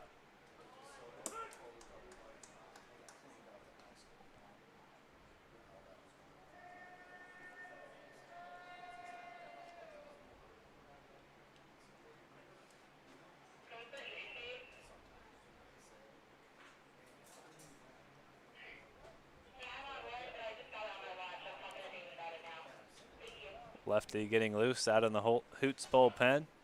Can't quite make out the number from our seat here in the press box. But an arm getting loose in relief of Sam Stewart. That pitch missed a little bit away. Might have clipped the corner, but Stiles was set up on the inside corner, and Stewart pulled that one across the plate. So now a good count here for Josh Cook, 2-1 with Obertop on first. That one misses upstairs. Stewart trying to find a little bit here in the fourth inning. Big pitch, big at bat here. Brandon Oley in the left fielder is on deck. The 3-1. Downstairs, he walked him. Back-to-back one-out walks. And that brings in the left fielder, Brandon Oley, and Joe Lincoln will go to his pen. We'll tell you about the new Hoots Hurler. 3 1/3 scoreless innings for Sam Stewart. He'll give way to a new arm. We'll tell you about him right after this. You're watching Carshield Collegiate League Baseball on your home for baseball all summer long, Carshield Collegiate League TV.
Four strikeouts.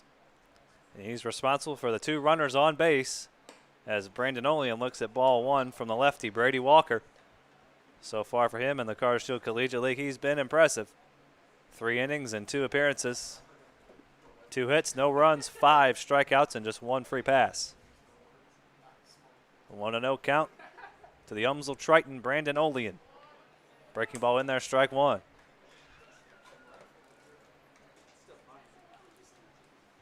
Maybe chance here. Good relief job by Walker. Needed to strand these runners and keep the Belters off the board. Trying to induce the double play off the bat of Olean as he chops that one foul for strike 2. So just 1 hit, the infield hit for Menendez back in the 3rd. Couple of walks, and that's been it for the Cornbelters so far.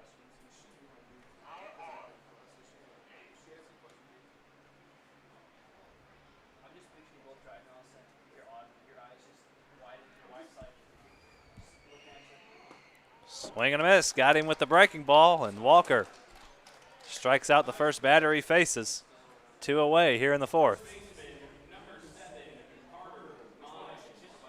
Make that 6 strikeouts out of the 7 outs Walker has recorded. Lefty's got some good stuff, Shane. He really does. So 6 strikeouts now in 3 1/3 innings in total for Brady Walker on this summer. Just a couple of hits.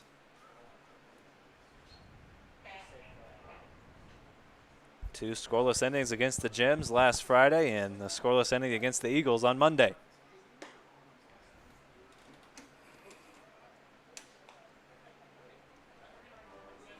Two 2-0 the count on the first baseman, Carter Mize. So a couple of lefties Walker faces here out of the bullpen. A 1-0 count to Carter Mize. As he went around for strike 1, 1-1. Wanted to hold up on the pitch away, but couldn't quite stop the swing in time. A good lefty on lefty matchup here. Opportunity for the Cornbelters, but Walker out of the pen. See what he can do. And that's chopped to the right side and foul past Matt Dunham at first base and down the right field line. Walker retired the first lefty he saw, and Olean with a strikeout, and now 2 strikes here on Carter Mize. Mize feels like he missed that one. You kind of see his facial expression after that. He just chopped it away. And the way he swings the bat, he kind of has an uppercut swing, so when you're uppercutting the baseball like that, you're prone to chop a ball like that every now and then. The 1-2 from Walker. Rope to the right side. Bastunas on a couple of hops over to first to Dunham. So 2 up, 2 down for Walker. He strands a couple of base runners. We head to the top of the 5th. Hoots up 4-0. You're watching Car Shield Collegiate League TV.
Reminder, this inning brought to you by Interco Recycling. Our friends at Interco have been recycling non-ferrous industrial metals, batteries, computers, and electronics since 1996. The company operates a 400,000 square foot, 45-acre facility on the Illinois side of downtown St. Louis. If your company has large amounts of scrap metals, batteries, or electronics to recycle, call Interco Recycling at 1-877-258-3601 or on the web at itcscrap.com. That's 1-877-258-3601, or you can visit them on the web at itcscrap.com. Our friends at Interco Recycling, they've been a Metaltronics recycler since 1996. So Rob Parks back out there for the Cornbelters for his second inning. He'll face Chase Krogman to lead things off here in the top of the 5th, rather. 3, 4, and 5 for the Hoots. Krogman, Dunham, and Bergman. So lefty, and then the righty Bergman. And then if anybody would get on, the lefty Ty Stouse. Swing and a miss. Rob Parks working very quickly. So the Hoots looking to add on a few insurance runs as we head into the later innings of this ball game. Top of the 5th, they haven't scored since the top of the 1st, and Krogman goes down on 3 pitches. He's now 1 for 2. And that brings in the first baseman. Matt Dunham walked and scored a run back in the 1st inning. Grounded out to first in the 3rd, so 0 for 1 on the line so far for him.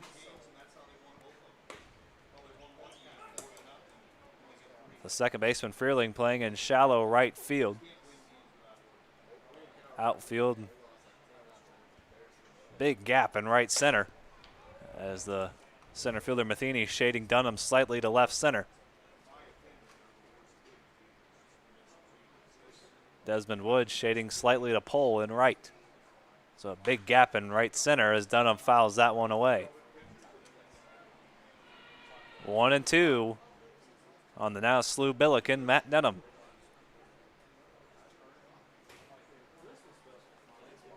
Rob Parks worked a scoreless 4th inning. Now working here in the 5th with 1 away and nobody on base.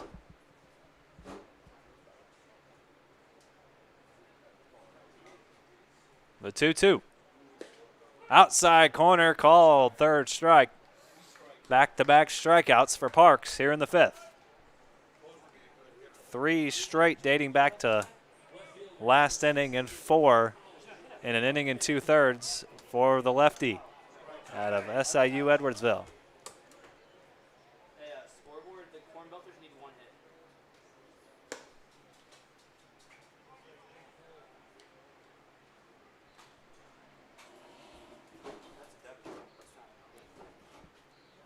And that's roped into center field by Bergman, a 2-out base hit. Bergman's 1 for 2. Second time he's reached base. Chance of Bergie raining out from the stands here at Carshield Field. And the Billiken is on first base with 2 away for the catcher, Ty Stouse.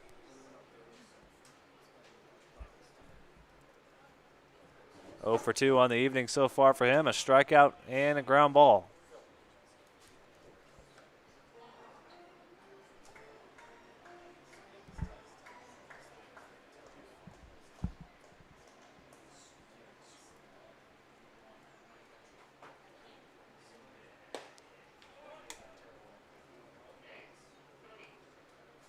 Shane Holsey, Will Connolly with you. Thank you for joining us here on Carshield Collegiate League TV, wherever you're watching, however you're watching. Thanks for tuning in here on a beautiful Friday night for baseball here at Carshield Field. A wild game 1 ended in a 9-7 Eagles victory over the Falcons, so both those teams now at 3-2, tied atop the Carshield Collegiate League standings. Cornbelters looking for their 3rd win. Hoots as well. Hoots trying to get back to 500. They sit at 2-3. Cornbelters at 2-2-1 here on the young season. They tied the Cavemen a few days ago.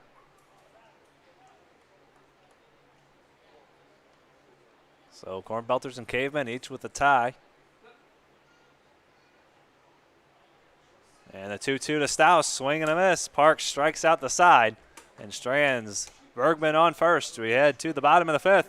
Cornbelters need to get something going on offense. They trail it 4-0.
To the bottom of the 5th we go.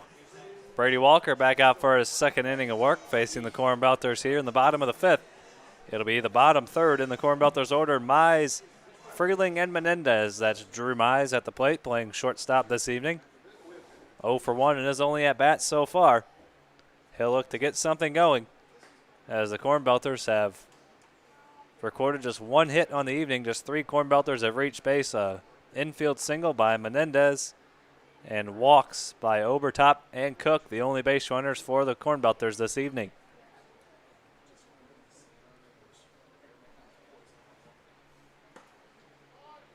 As Walker fires in a strike, Walker got out the only 2 batters he faced to conclude the bottom of the fourth. A strikeout of Olean and a ground out off the bat of Carter Mize. Now Carter's younger brother Drew in the box with a 2-1 count.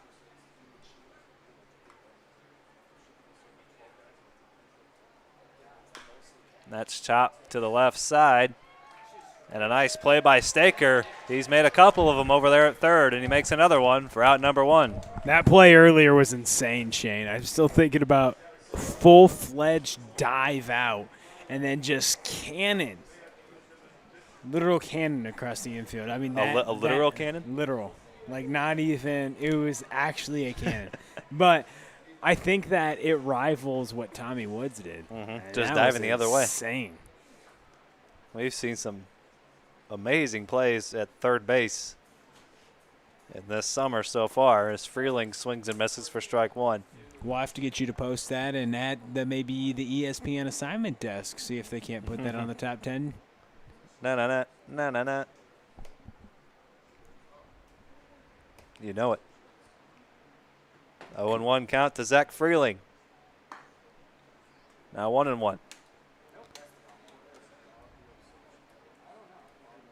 I think they could use all the top plays they can get with sports not quite all the way back just yet. We got the MLS starting back up, some international soccer.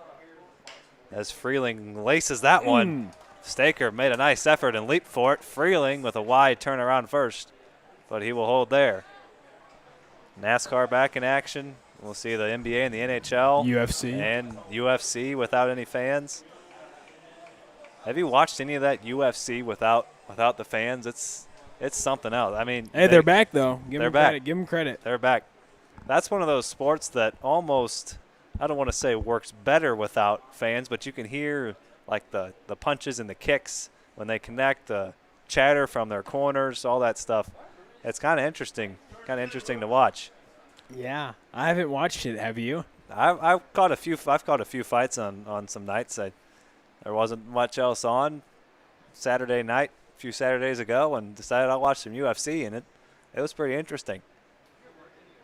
It's some good stuff. Shane Holsey recommends, folks, maybe you guys can get behind the TV, get a couple UFC fights going on. So Shane Holsey recommends. After a Car Show Collegiate League game, maybe you have to check it out. Might have to.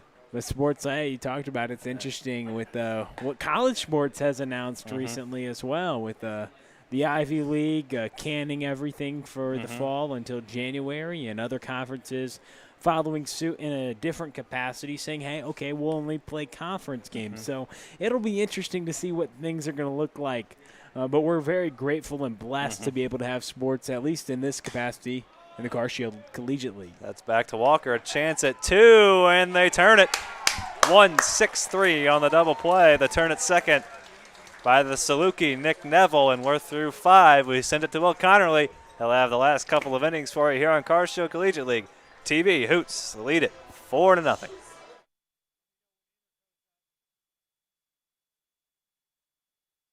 This inning's brought to you by Interco Recycling. Interco has been recycling non-ferrous industrial metals, batteries, computers, and electronics since 1996. The company operates a 400,000 square foot, 45-acre facility on the Illinois side of downtown St. Louis. If your company has large amounts of scrap metals, batteries, or electronics to recycle, call Interco Recycling just at 1-877-258-3601. Or you can just head over to the web. That's www.itcscrap.com.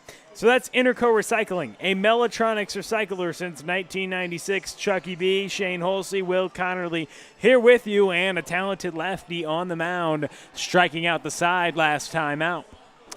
And he's really shut the door on this Hoots offense. They haven't scored since the top of the first. So 2 scoreless innings from Tyson James, and now a couple of scoreless innings for Rob Parks. And we've got Tyler Bastunas, Jamie Young, and Matt Staker, the bottom of the order, due up for the Hoots. And you mentioned there's a lot of goose eggs up on that scoreboard, Shane. Just 4 runs plated against the right-hander Tyson James in the top of the first inning. But ever since that, it's been zilch, zilch, zilch, nothing for anybody as we're here in the top of the 6th inning. 4-0, the sole 4 runs scored in the first frame of this game. As Tyler Bastunas comes to the plate, he had a single earlier this game, and we'll see what he does coming up to the dish. As they had an interesting between-inning promotion right there. There, love to see the creativity there from the marketing and promotions team as that ball is fouled away by the lefty Bastunas. We like what we've seen out of the lefty, Mr. Parks. Coming in, relieving James. That ball's chopped to the left side. Menendez makes a nice play, throws it over to Carter Mize, 1 away. Jamie Young, the designated hitter, comes up to the plate. He's 0 for 2. As Parks works in his 3rd inning, Tyson James went 3, and now Parks is starting his 3rd. As the lefty gets the first pitch over for a strike to Jamie Young.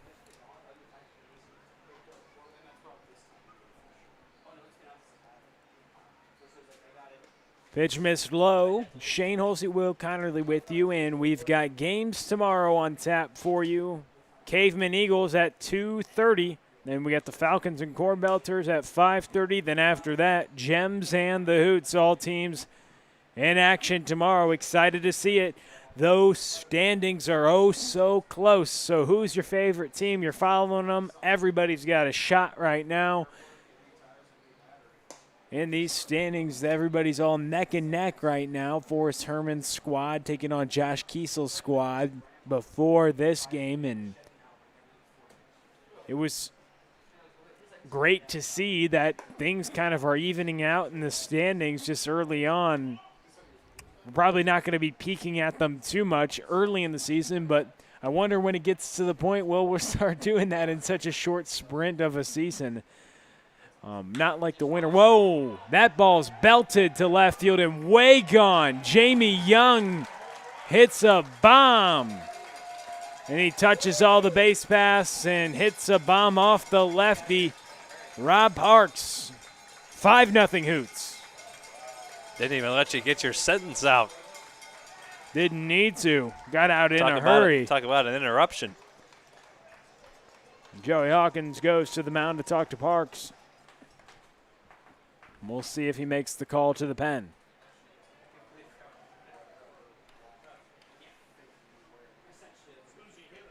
Good job there by Jamie Young hitting the home run. Belts it to left field.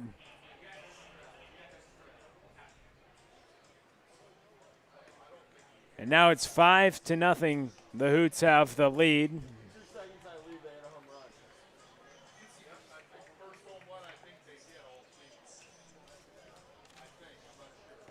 As the Hoots get on the board.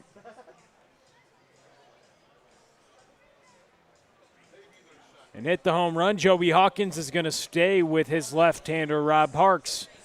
A 5-0 game here in the top of the 6th inning that breaks the drought. There was 4 runs scored in the top of the first, then no action till now, the top of the 6th, when Jamie Young belts a home run to left field. I believe that's the first home run the Hoots have hit this season. As Staker, 0 for 1 with a walk and a strikeout, comes to the plate, offered to bunt. First strike was called. Now a 1 ball, 1 strike count with 1 away. Ball's popped up. Cuttermy is tracking for it, but it's out in the bleachers.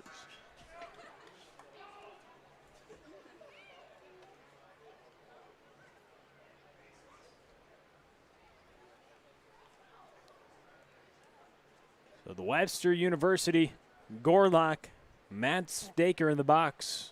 A 1 ball, 2 strike count. Overtop tried to frame that one, just missed a bit outside. Started all 12 games for the Gorlocks before the shutdown earlier this spring. Started 50 games as a sophomore. As he belts this one to right field, but Desmond Woods tracks it down and catches it for the second out. So the solo shot by Jamie Young gives the Hoots a 5-0 lead, now 2 away. It flips the lineup card back up to the top to Evan Martin, who's 1 for 3.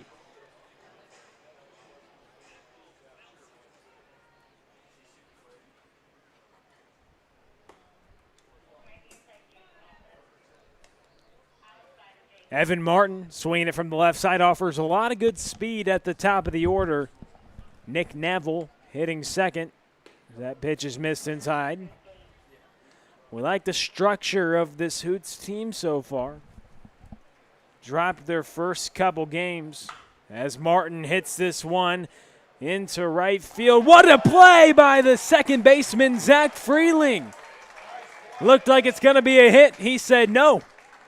Not today. To get that one, robbing Evan Martin of the base hit. We send it to the bottom of the 6th. You're watching Carcio Collegiate League TV.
Top of the lineup, due up for the Cornbelters. Desmond Woods, Tate Matheny, and Jimmy Obertop look to start things off for the Cornbelters, who trail 5-0.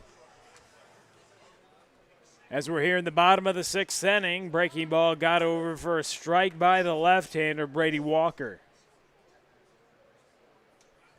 The Central Arkansas lefty.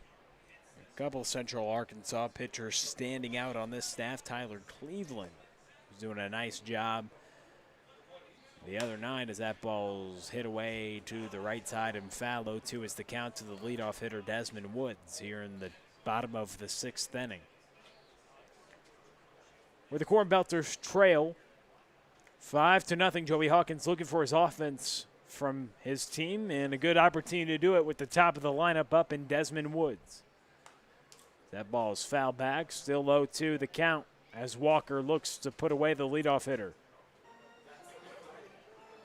Woods, a starting right fielder at Maryville University, started off his night seeing Sam Stewart, who featured some nice stuff in his start. Retired the first 8 hitters he saw. with a nasty breaking ball from the right side. Worked into the fourth until Walker came in relief. Walker's been in ever since, working his second full inning of work. Came in relief of Stewart in the fourth as the southpaw looks to put Woods away here in the 0-2 count to lead off the bottom of the sixth. That's grounded up the middle. The shortstop coming up on it, and Neville, strong throw across the diamond to Dunham, and that will retire Woods for the first out here in the bottom of the sixth.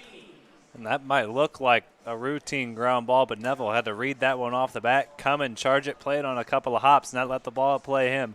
Come get the baseball and fire a strike over to first. Tate Matheny now in the box, 0 for 2. And the powerful right-hander looked to square something up against Brady Walker, the southpaw. Swing and a miss.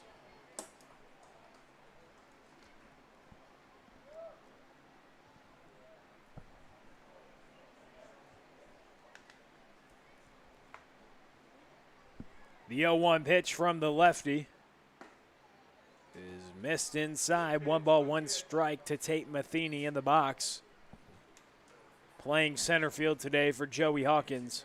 Made an incredible play, Shane, in the second inning behind Tyson James. He ran a country mile to go dive and catch that one in the gap. Country mile and a half.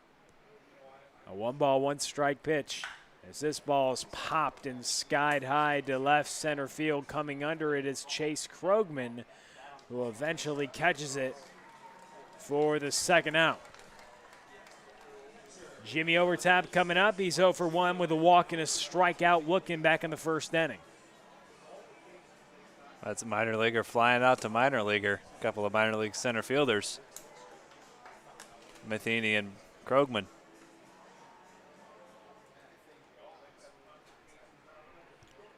The offensive woes tonight for the Cornbelters continue. They've just scattered a couple hits and have no runs.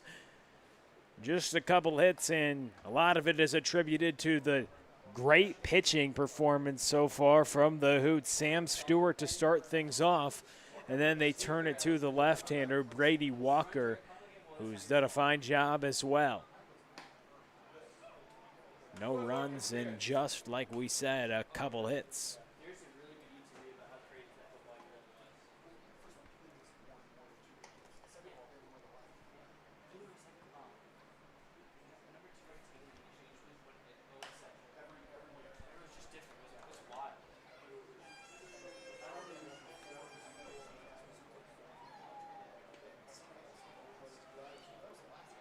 One ball, 2 strikes to Obertop, the catcher.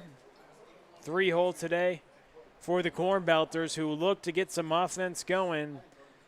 The top of the lineup's been pretty quiet for Hawkins this evening.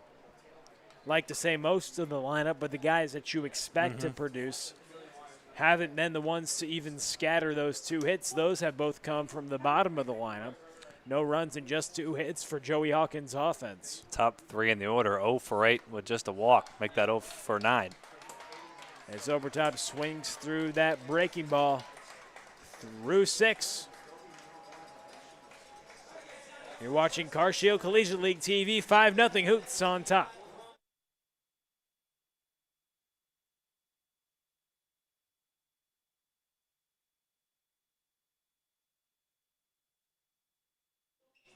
This inning's brought to you by Interco Recycling. Interco has been recycling non-ferrous industrial metals, batteries, computers, and electronics since 1996. The company operates a 400,000 square foot, 45-acre facility on the Illinois side of downtown St. Louis. You ought to go check it out, because if your company has large amounts of scrap metals, batteries, or even electronics to recycle, you just got to call Interco Recycling at 1-877-258-3601, or you can find them on the web at www.itcscrap.com. 2 easy ways to find them. Interco Recycling, a electronics recycler since 1996.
Shane Holsey, Will Connerly, and new pitcher Hayden House now on the mound, making his 4th appearance here in the Car Shield Collegiate League.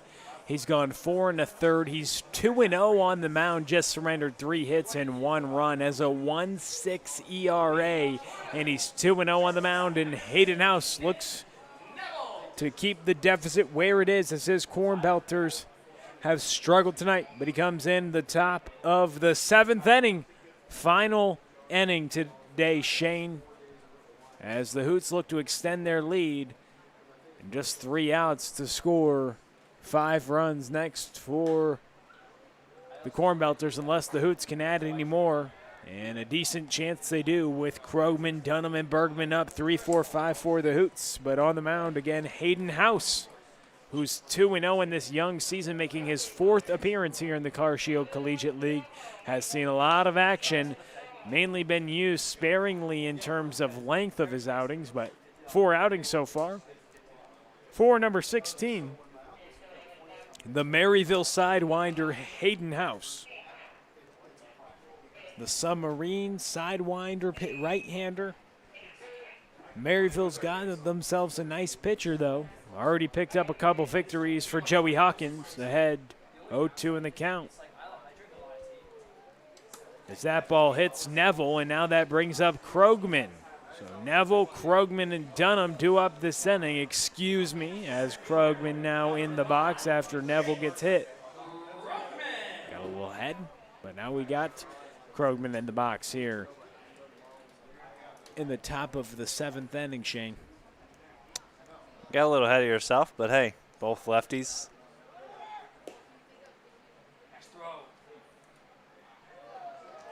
That was a heck of a throw.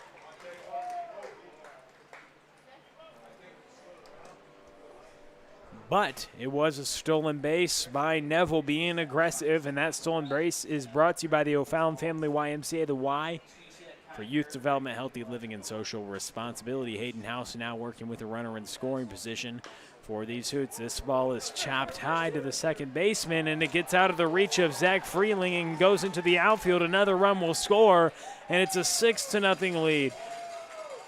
So Chase Krogman reaches base. The hit by pitch then comes around to score, and Nick Neville, and that'll bring up Matt Dunham with nobody out and a runner on first base. So Hayden House working in some trouble here in the 7th inning.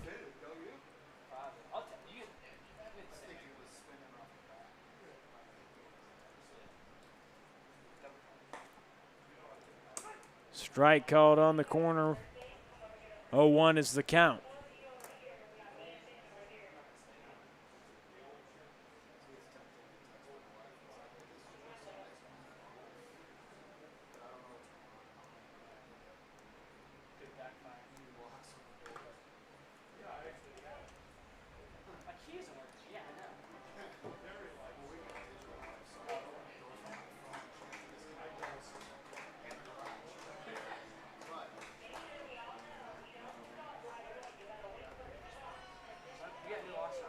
So Hayden House, the right-hander, looking to work out of the 7th inning. Nobody out. He faces Dunham. That pitch missed low. He came into this inning as James went 3, Parks went 3, and now trying to throw the final frame on the defensive end for the Cornbelters is Hayden House, the Maryville right-hander. Pitch missed low and scoots away from Obertop. So Krogman will reach second as the pitch scooted away from Obertop, and the left-handed hitting first baseman Matt Dunham came around to score in the first inning, in which the Hoots scored 4 runs, which was the only scoring until the top of the 6th inning. Then the Hoots played it another here in the top of the 7th, a broken back ground ball up the middle to the shortstop Mize, who throws it over to his brother Carter, and that gets an out. Mize to Mize. So 1 away, but now the runner moves up 90 feet, now just 90 feet away from scoring another run and adding to this lead. That's already 6-0. As Colin Bergman comes to the box, he came around to score in the first, walked in the third, and had a single in the fifth. That's good base running by Krogman. If that ball is behind you, you're taught as a base runner, go up to third. That's exactly what he did. He recognized where the ball was, then immediately booked it over to third, and now a chance for another run. Swing and a miss from Colin Bergman.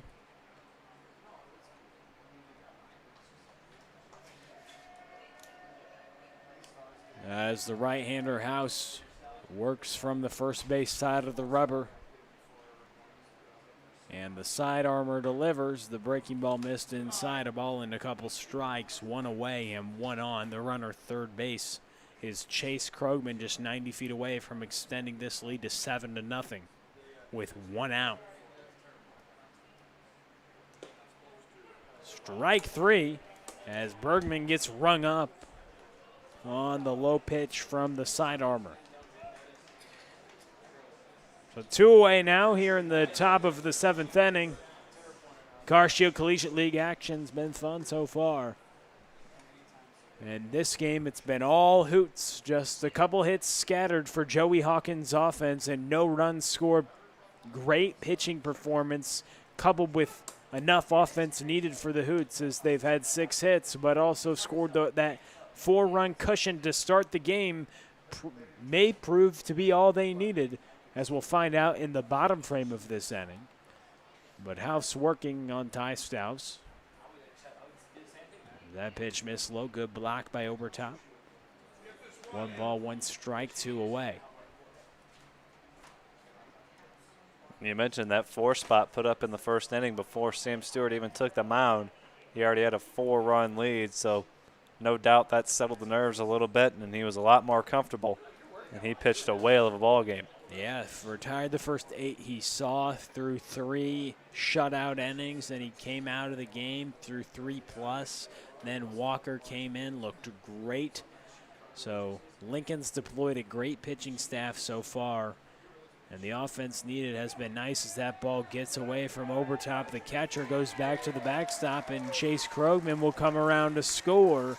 Good base running as he moved up with a stolen base and then got to third on a ground ball to ultimately score on the wild pitch from Hayden House. And if that ground ball doesn't advance him, he's only at third right now, so base running coming to fruition. 2 balls, 2 strikes, and 2 away to Ty Stouse. A swing and a miss by the catcher. And we send it to the final chance for the Cornbelters. 7-0. You're watching Car Show Collegiate League TV.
Shane Olsey, Will Connerly, Charlie Bornoff, and Clarksville Collegiate League action here. Bottom of the 7th, final chance for the Cornbelters.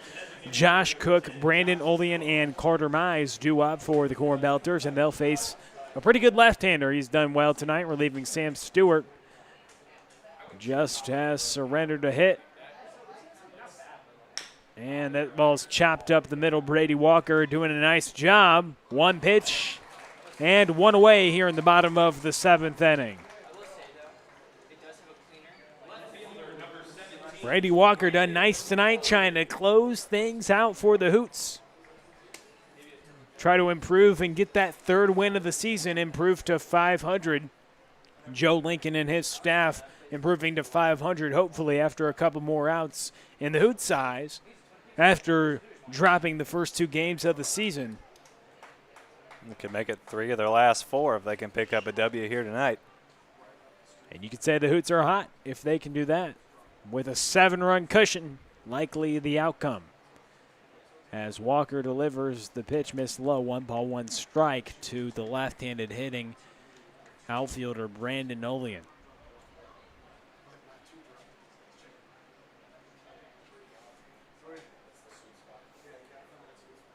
That ball's hit to the left side, gets through the shift, and a base hit for Olean. And the Champaign native finds himself on first here in the bottom of the 7th inning.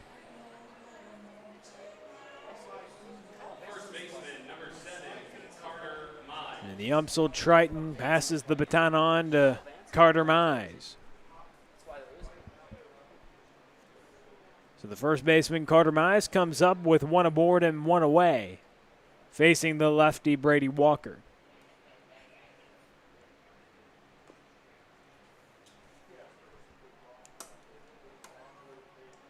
A check swing. That pitch is foul back, right? And will be 0-1. Not a conventional foul ball that you see. A lot of times on those check swings, had to kind of do a double take there, but it wasn't even half a swing. A 4th? Maybe. Well, for Mize, it could have been an 8th. Yeah. He takes healthy hacks as he does one there, and it goes back to the backstop. Never gets cheated, this Carter Mize. He's going to swing as hard as he can, no matter what. Especially in a situation where your team is down 7-0. You've only might had as well. 3 hits on the night. An 0-2 count against a good lefty. Let it rip. We'll see what he does if he lets it rip. Brady Walker, the southpaw, comes set from the first base side of the rubber and delivers the 0-2 pitch. Swing and a miss. Now 2 away.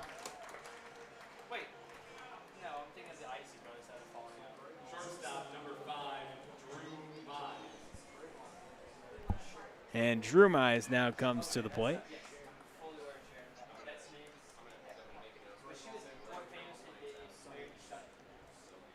After Carter Mize swings through the pitch from the lefty, final shot is Drew Mize for the Cornbelters. That ball is hit to right field.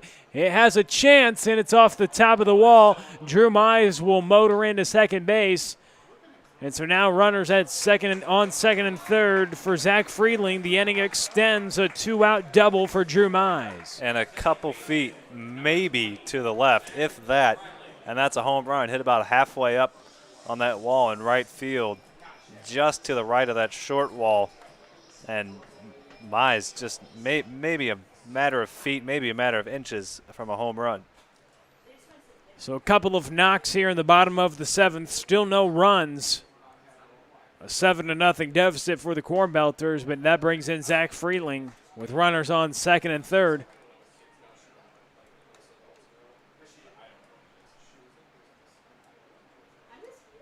The second baseman coming to the dish, facing the lefty. The final shot for the Cornbelters. That ball's ripped to the left side. A diving play. How fitting, as Matt Staker has made some great plays tonight.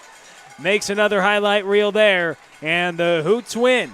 Stay tuned. We'll come back with a recap right away. Final score, 7-0. Hoots have great pitching. Add in some offense. 7-0 final. Stay tuned with us. We'll wrap things up and get prepared for tomorrow.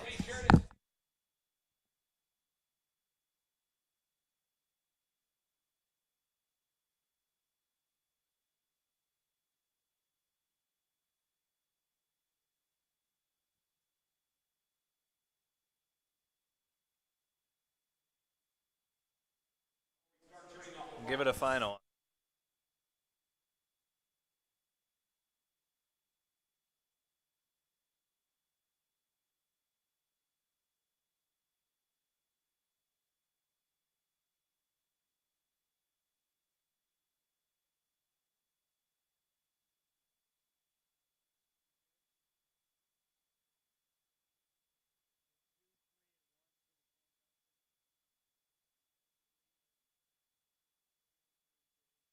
Hoots improved to 3-3, 7-0 final. Great pitching. Sam Stewart started it off, and Brady Walker closed it down. No runs scored for the powerful offense of the Cornbelters, and the Hoots get things going. Hit their first bomb of the year. Jamie Young, nice job, and it's a nice day for the Hoots. They've won 3 of their last 4, and now they move forward to tomorrow. Gems and Hoots will be the nightcap. We have 3 games jam-packed for you tomorrow. Cavemen, Eagles at 2:30, Falcons, Cornbelters at 5:30 in the nightcap. Gems, Hoots standings are getting interesting. We'll post them later at CarShield CL. We'll post all the highlights there. But Shane Holsey, final thoughts before we get prepared for tomorrow. Takeaways from this game as we look forward to the rest of the weekend. Hoots pitching staff keeps rolling. They rolled a couple of powerful arms out there tonight. This Hoots pitching looks to be one of the better pitching rotations in the league. No runs given up tonight, just 4 hits. We've seen this Cornbelters offense do a lot of damage. Nothing doing here tonight. Excited to see what the Hoots pitching staff can continue to do. Cornbelters will get back at it as well tomorrow. Fireworks coming up, so we'll do a shorter post game tonight because we hope to bring you fireworks tomorrow on the field. CarShield Collegiate League TV, Shane Holsey, Will Connerly, and Charlie Bornov. That's a good night from CarShield Field, and back at you tomorrow at 2:30. Thanks for tuning in, and we will see you tomorrow night.